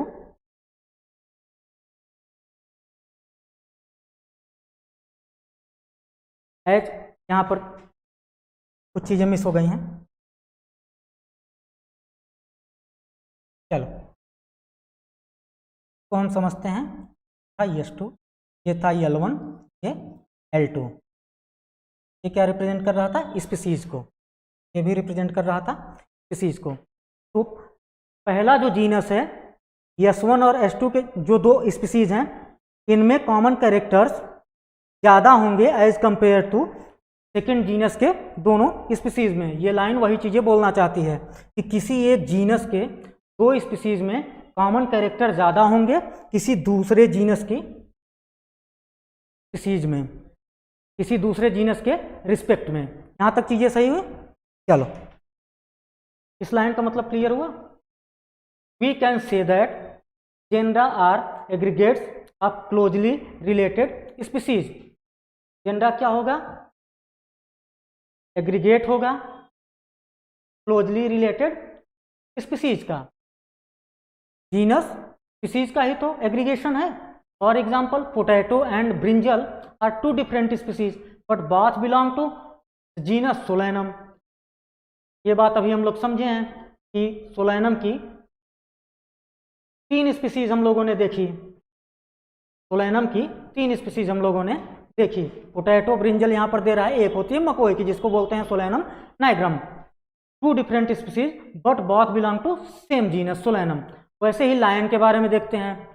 lion Panthera leo, लियो और एक लियोपार्ड पैंथेरा पार्डस, एक टाइगर पैंथेरा टाइग्रिस। ठीक है, तो टाइग्रिस, पार्डस और लियो ये मिलके किसका फॉर्मेशन किया, पैंथेरा जीनस का फॉर्मेशन कर दिए। ठीक है, several common features are all species of the genus Panthera. कौन से जीनस का, पैंथेरा का। This genus differs from another genus Felis. ये फेलिस से अलग है। Which includes cats. फेलिस किसका जीनस है, फेलिस कैट का जीनस है। बट पैंथेरा और फेलिस डिफर हैं एक दूसरे से। क्या हैं, डिफर हैं। यहाँ तक चीजें क्लियर हैं? चलो अब हम लोग देखते हैं family. Family has a group of related gender. हमने आपसे पहले ही बात की है कि जब जेंडर का एग्रीगेशन हुआ तो फैमिली का फॉर्मेशन हुआ with still less number of similarity as compare to genus and species. अभी हम लोग एक पॉइंट और इसमें समझेंगे कि जब हम किंगडम टू, एनसीईआरटी के लास्ट में वो चीज़ें दी गई हैं, जब हम किंगडम टू स्पीसीज जाएंगे तो कौन कौन से कैरेक्टर्स बढ़ेंगे, जब हम स्पीसीज टू किंगडम जाएंगे तो कौन से कैरेक्टर घटेंगे और बढ़ेंगे। Families are characterized on the basis of both vegetative and reproductive feature. Family characterized होगी वेजिटेटिव और रिप्रोडक्टिव फीचर्स के द्वारा, दोनों फीचर्स के द्वारा क्या होगी, कैरेक्टराइज्ड होगी। एग्जाम्पल लेकर समझते हैं। 3 different gender solanum, petunia and datura placed in family solanaceae. Solanum हो गया, पेट्यूनिया हो गया और धतुरा हो गया। ये तीनों कहाँ प्लेस की जा रही हैं, फैमिली सोलैनेसी में। लोग यहाँ पर देखते हैं, ये देखते हैं सोलैनम, धतुरा एंड पेट्यूनिया कहाँ प्लेस की गई, सोलैनेसी में। ये तीनों मिलकर सोलैनेसी का एग्रीगेशन की। ठीक है, सेम चीजें।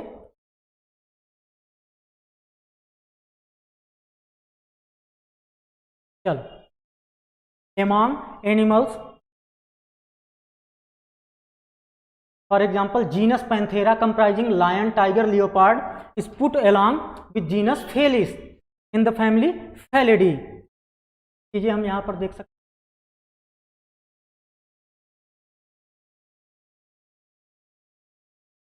लियो टाइग्रिस पार्डस पैंथेरा जीनस में आए, फेलिस फैमिली के साथ कहाँ पर पुट हुए, फेलिडी फैमिली में। ठीक है, इस फैमिली में, फेलिडी में।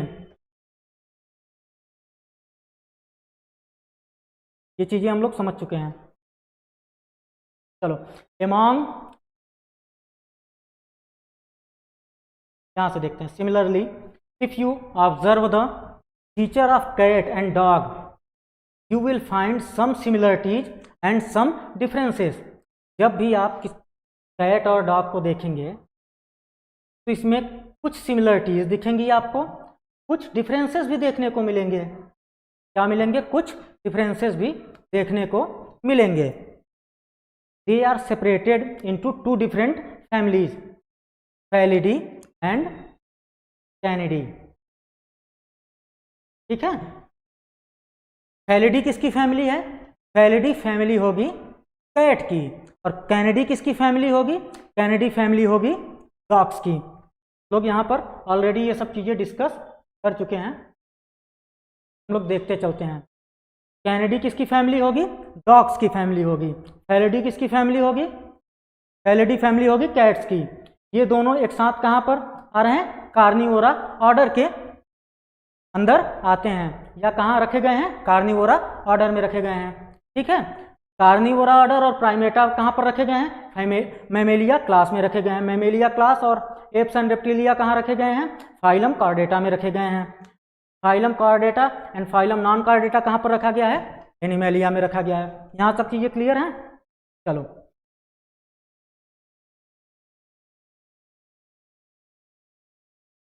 हम लोग देखते हैं बेटा ऑर्डर।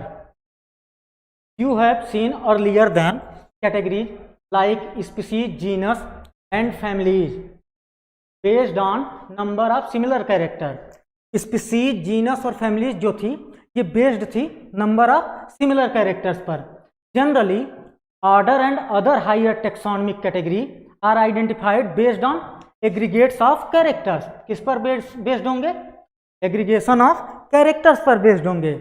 ऑर्डर हो गया या उससे जो भी हायर कैटेगरीज हैं जैसे क्लास, डिवीजन, किंगडम, ये क्या होंगे, किस पर बेस्ड होंगे, एग्रीगेशन ऑफ कैरेक्टर्स पे होंगे। आगे हम लोग देखते हैं order being a higher category is assemblage of family.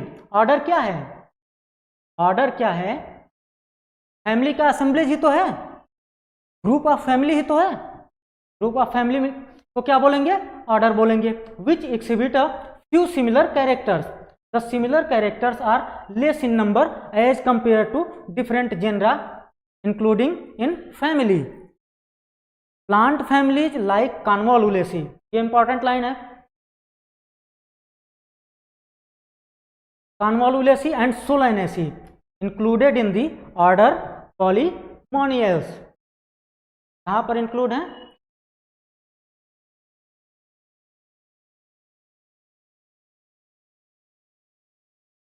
Polemoniales, mainly based on floral character पर, फ्लोरल कैरेक्टर पर। कॉन्वोलुलेसी, सोलेनेसी कहाँ पर इंक्लूड किए गए हैं, ऑर्डर पॉलीमोनियल्स में। हम लोग ये चीजें पहले समझ चुके हैं, यहाँ पर देखते हैं।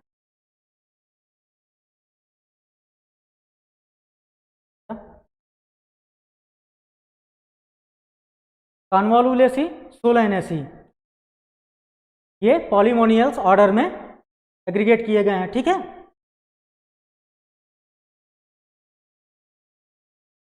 अगली स्लाइड देखते हैं।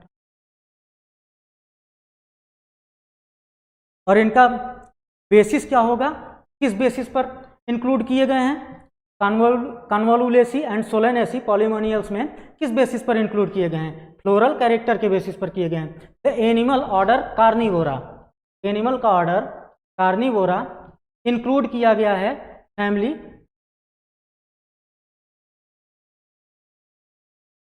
कार्निवोरा इंक्लूड कर रहा है फेलिडी और कैनिडी को।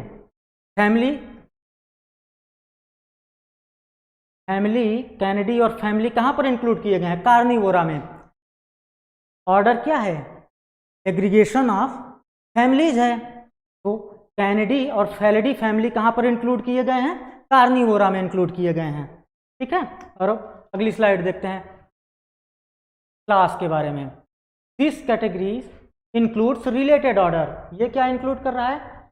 ये है group of related orders. Example, order Primata comprising monkey, gorilla and given. Monkey, gorilla and given क्या होगा? Is placed in the class Mammalia. कहाँ पर प्लेस किया गया है? मैमेलिया में। ऑर्डर प्राइमेटा को कहाँ पर प्लेस किया गया है? मैमेलिया में। किसके साथ प्लेस किया गया है? कार्निवोरा को, कार्निवोरा के साथ। तो प्राइमेटा और कार्निवोरा ये दोनों क्या है? ऑर्डर हैं। ये दोनों ऑर्डर प्लेस किए गए हैं क्लास मैमेलिया में। कार्निवोरा एंड प्राइमेटा ये दोनों क्लास मैमेलिया में प्लेस्ड किए गए हैं साथ में। ठीक है, that includes animal like tiger, cat, dogs. क्या इंक्लूड करते हैं? Tiger, cat and dogs. और आगे हम लोग देखते हैं class Mammalia has other order also. Class Mammalia के लिए अमन, अमन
टेक्निकल ग्लिच हो गया था बच्चों। भी आवाज जा रही है प्रॉपर? वॉइस क्लियर है?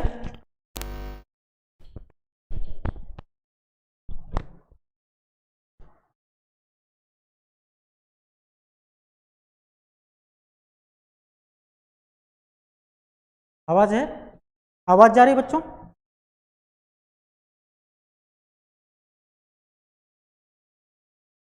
चलो स्टार्ट करते हैं। ठीक है, हम लोग यहाँ तक लिए थे क्लास। क्लास को हम लोग देखते हैं इंक्लूड रिलेटेड ऑर्डर्स। क्लास को हम लोग क्या बोलेंगे? Group of orders. तो हम समझते हैं कि order Primata comprising monkey, gorilla, gibbon. Monkey, gorilla, gibbon किसके एग्जांपल्स हैं? ऑर्डर प्राइमेटा के। इस placed in class Mammalia, class Mammalia में प्लेस्ड किए गए हैं। किसके साथ? ऑर्डर कार्निवोरा के साथ। कार्निवोरा और प्राइमेटा दोनों ऑर्डर क्लास मैमिलिया में प्लेस किए गए हैं। ठीक है, includes animal like tiger, cat, dogs. Mammalia के, क्लास मैमेलिया के और भी ऑर्डर हो सकते हैं। Class Mammalia has other order also. अब हम लोग देखते हैं फाइलम को। Classes comprising animals like fishes, amphibians, reptiles, birds, along with mammals, constitute the next higher category called phylum. अभी क्या क्लासेस, जैसे कि फिशेस हो गई, एम्फीबियंस हो गए, रेप्टाइल्स हो गए, बर्ड्स हो गए, ये मैमल्स के साथ मिलकर किसका फॉर्मेशन कर रहे हैं, हायर कैटेगरी फाइलम का फॉर्मेशन कर रहे हैं, based on the common features like presence of notochord. किसके बेसिस पर कर रहे हैं, presence of notochord and dorsal hollow neural system. इसके बेसिस पर notochord and dorsal hollow neural system के बेसिस पर are included in the phylum chordata. ठीक है,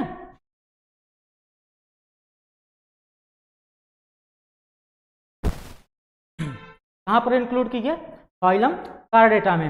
इन case of plants classes with few similar characters are assigned to higher category called division. Animals में phylum बोलेंगे, classes में क्या बोलेंगे, तो प्लांट्स में क्या बोलेंगे, डिवीजन बोलेंगे बच्चों। और हम लोग नेक्स्ट स्लाइड को देखते हैं, किंगडम को। किंगडम क्या होगा, किंगडम होगा ग्रुप ऑफ रिलेटेड फाइलम या division. All animals belonging to various phyla are assigned to the highest category called kingdom Animalia. In the classification system of animals, the kingdom Plantae, on the other hand, is distinct and comprises all plants from various divisions. We were refer to these two groups as animals and plant kingdom. ठीक है, the taxonomic category from species to kingdom have been shown in ascending order. का एक figure है next page पर, उसको हम लोग देख लेंगे बेटा। These are broad categories. क्या है, broad categories.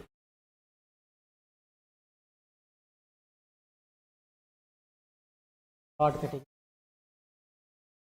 However, taxonomists have also developed subcategories in this hierarchy to facilitate more sound and scientific placement of various taxa.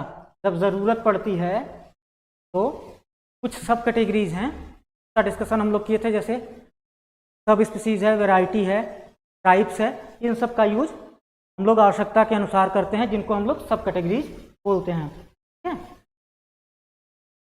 जैसे सीआरटी में आपके एक फिगर दिया है बच्चा, जो कि असेंडिंग ऑर्डर को दिखा रहा है, स्पीसीज टू किंगडम। पहले स्पीसीज, देन जीनस, फिर family, order, class, phylum, division and kingdom को दिखा रहा है। हम लोग इसको देखते हैं, यहाँ पर लाइन लिखी गई, for example as we go higher from species. जब हम स्पीसीज से किंगडम की तरफ चलते हैं, the number of common characters goes on decreasing. Common characters क्या होते हैं, डिक्रीज होने लगते हैं। ठीक है, जब भी हम स्पीसीज से किंगडम की तरफ जाएंगे तो कॉमन कैरेक्टर्स क्या होंगे, डिक्रीज होंगे, बट जनरल कैरेक्टर क्या होंगे, बढ़ने लगेंगे। स्पीसीज टू किंगडम जाने पर कॉमन कैरेक्टर कम होगा, बट स्पीसीज टू किंगडम जाने पर जनरल कैरेक्टर बढ़ेगा। क्या होगा, जनरल कैरेक्टर बढ़ेगा। और जब भी हम किंगडम टू स्पीसीज आएंगे तो जनरल कैरेक्टर बढ़ेगा और कॉमन कैरेक्टर घटेगा। इसको हम लोग अभी फिगर के माध्यम से समझेंगे। तो इसको हम लोग समझते हैं।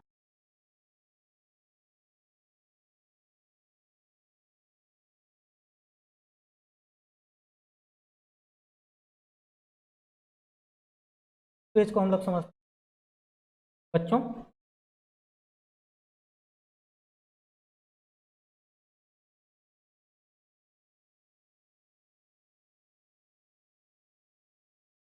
किंगडम,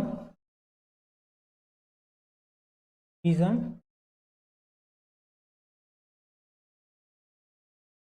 क्लास, ऑर्डर,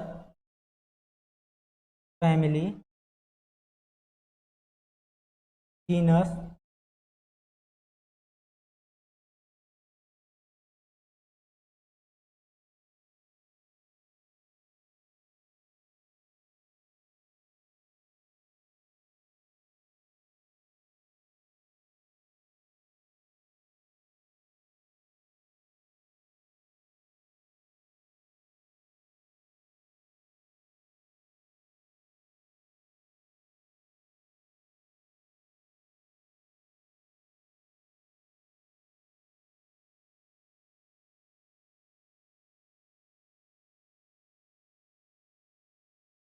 चलो हम समझते हैं।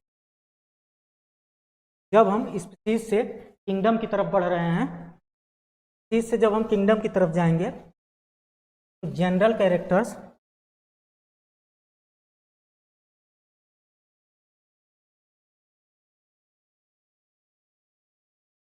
जब हम स्पीसीज टू किंगडम जाएंगे, जनरल कैरेक्टर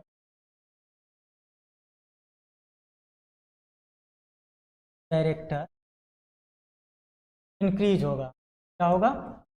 इंक्रीज होगा। एंड कॉमन कैरेक्टर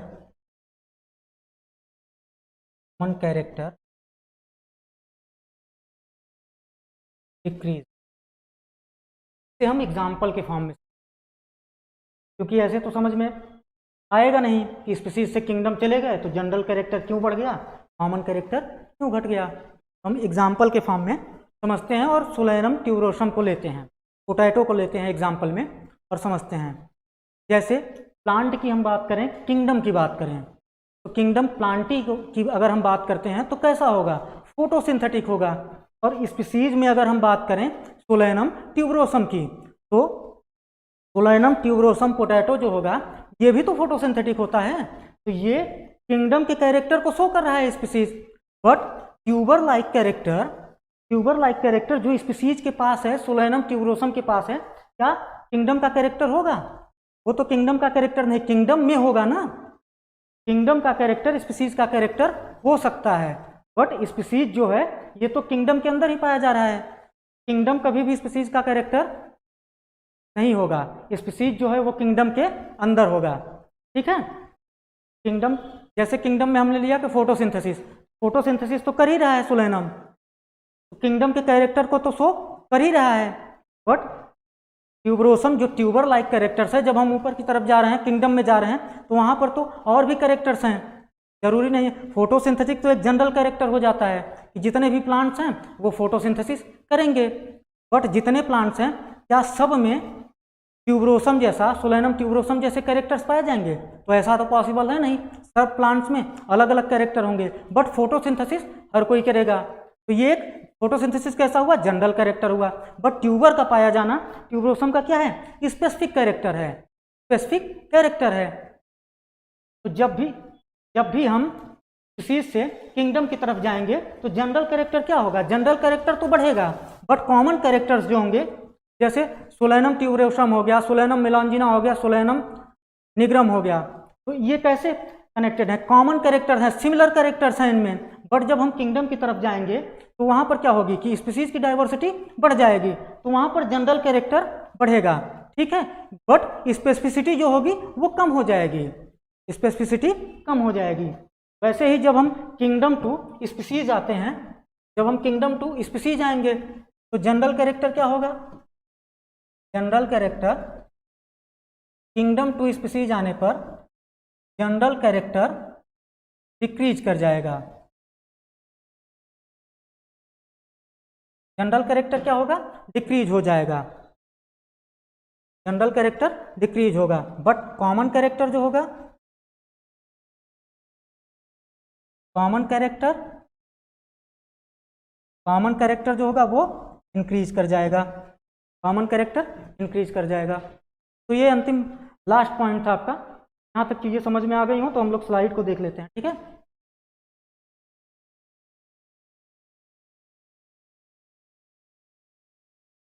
चलो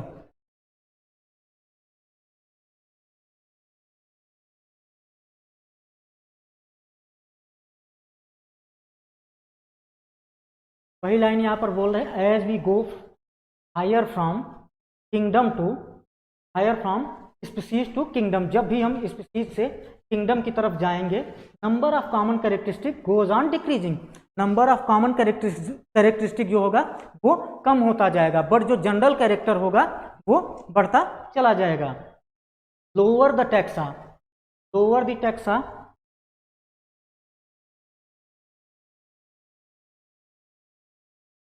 lower the taxa, more are the characteristics that the member within the taxon share, higher the category greater the difficulty to determining the relation to other taxa at the same level. जैसे lower taxa जो होंगे, जो species, genus, इस level पर जो lower taxa होंगे उनमें more are the characteristic that the members within the taxon share. उनमें कैरेक्टरिस्टिक क्या होंगे, सिमिलरिटी क्या होगी, ज़्यादा होगी। बट जैसे हम हायर टेक्सा की तरफ जाएंगे तो सेम लेवल पर भी, जैसे सेम लेवल का मतलब क्या है, जैसे हम आपसे बात करें कैट और डॉग की, तो दोनों क्या हैं, दोनों डिफरेंट टेक्सा हैं। टेक्सा तो दोनों डिफरेंट हैं बट सेम लेवल के हैं, ठीक है। और अगर हम बात करते हैं डॉग और मैमल की, तो डॉग क्या है, डॉग स्पीसीज को रिप्रेजेंट कर रहा है और मैमल किसको रिप्रेजेंट कर रहा है, क्लास को रिप्रेजेंट कर रहा है। दोनों डिफरेंट टेक्सा हैं बट कैसे हैं, डिफरेंट लेवल के हैं। तो यहाँ पर वही चीज़ें बोल रहा है कि लोअर द टेक्सा, जब तक हम स्पीसीज या जीनस के लेवल तक हैं या लोअर टेक्सा पर हैं, तो कंपेयर करना टेक्सा में, सेम लेवल के टेक्सा में भी कंपेयर करना आसान होगा क्योंकि सिमिलरिटीज होंगी।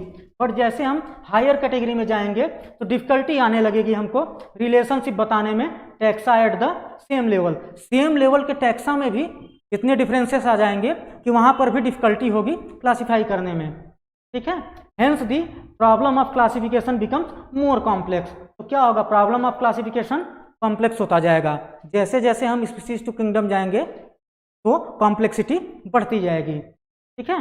अब एक टेबल आप लोग की एनसीईआरटी में दिया गया है जिसमें ह्यूमन का, हाउस फ्लाई का, मैंगो और व्हीट का क्लासिफिकेशन किया गया है। इसको हम लोग समझते हैं, ठीक है। तो हम लोग सबसे पहले मैन को लेते हैं।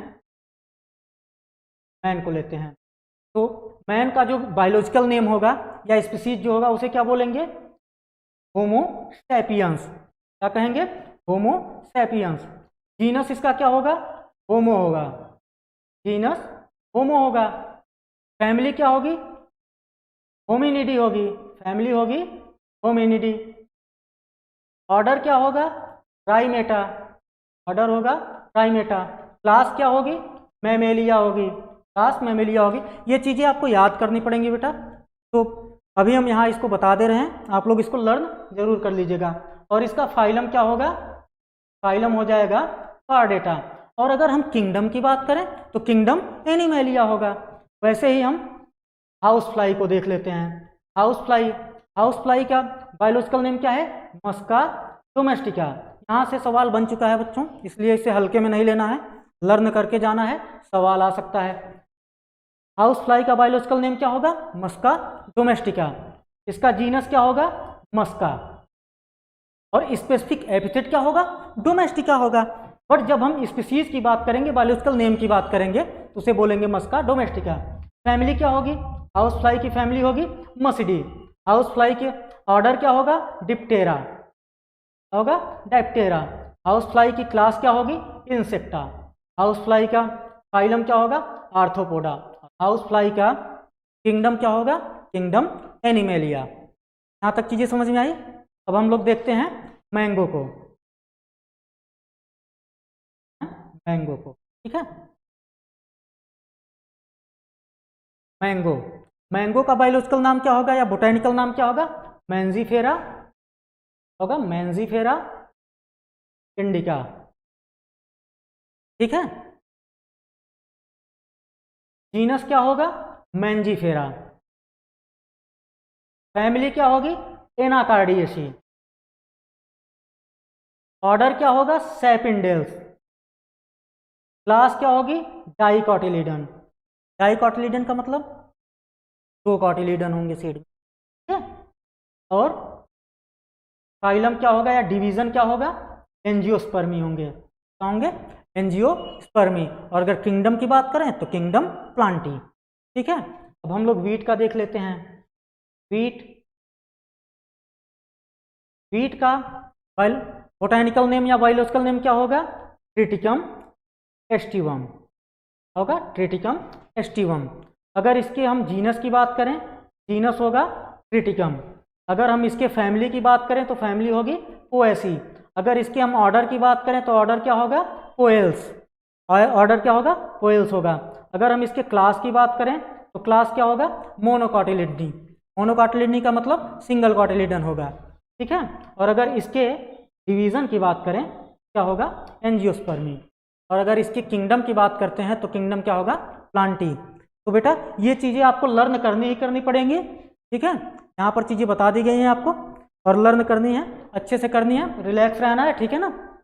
तो आज का जो क्लास है लिविंग वर्ड का वो समाप्त होता है। कल की क्लास में हम लोग डिस्कस करेंगे बायोलॉजिकल क्लासिफिकेशन के बारे में। तो कल की क्लास भी हो सकता है यही शाम के 5 से 5:30 बजे के बीच में ही लगेगी। और कल प्रोटिस्टा तक जहाँ तक है चीज़ें कवर करा दी जाएंगी, मोनेरा और प्रोटिस्टा पढ़ा दिया जाएगा। उसके नेक्स्ट डे में फिर हम लोग डिस्कस करेंगे फंजाई और वायरसेस के बारे में, ठीक है ना। यहाँ तक चीज़ें क्लियर हैं, यहाँ तक चीज़ें क्लियर हैं। चलो ठीक है ना। तो आज की क्लास यहीं ऑफ करते हैं। आप लोग एकदम अच्छे से पढ़ाई करते रहिए, ठीक है, रिलैक्स रहिए, बट पढ़ाई करते रहिए। फालतू टाइम इधर उधर वेस्ट नहीं करना है, अच्छे से पढ़ाई करते रहना है, क्योंकि एग्ज़ाम बहुत ज़्यादा दूर नहीं है, करीबन महीने 1.5 महीने के आसपास का समय बचा है आपके पास, 3 डेज़ के आसपास का। तो आप लोग अच्छे से पढ़ते रहिए, फिजिक्स केमिस्ट्री बायोलॉजी तीनों सब्जेक्ट को प्रॉपर थ्योरी फार्मूले सारे रिविजन्स आप लोग करते रहिए और PYQ सॉल्व करते रहिए, क्योंकि नियर अबाउट बहुत ढेर सारे सवाल जो आपके होते हैं वो PYQ बेस्ड ही होते हैं, ठीक है। तो आज की क्लास को यहीं ऑफ करते हैं, मिलते हैं कल की क्लास में, सबके लिए, ठीक है।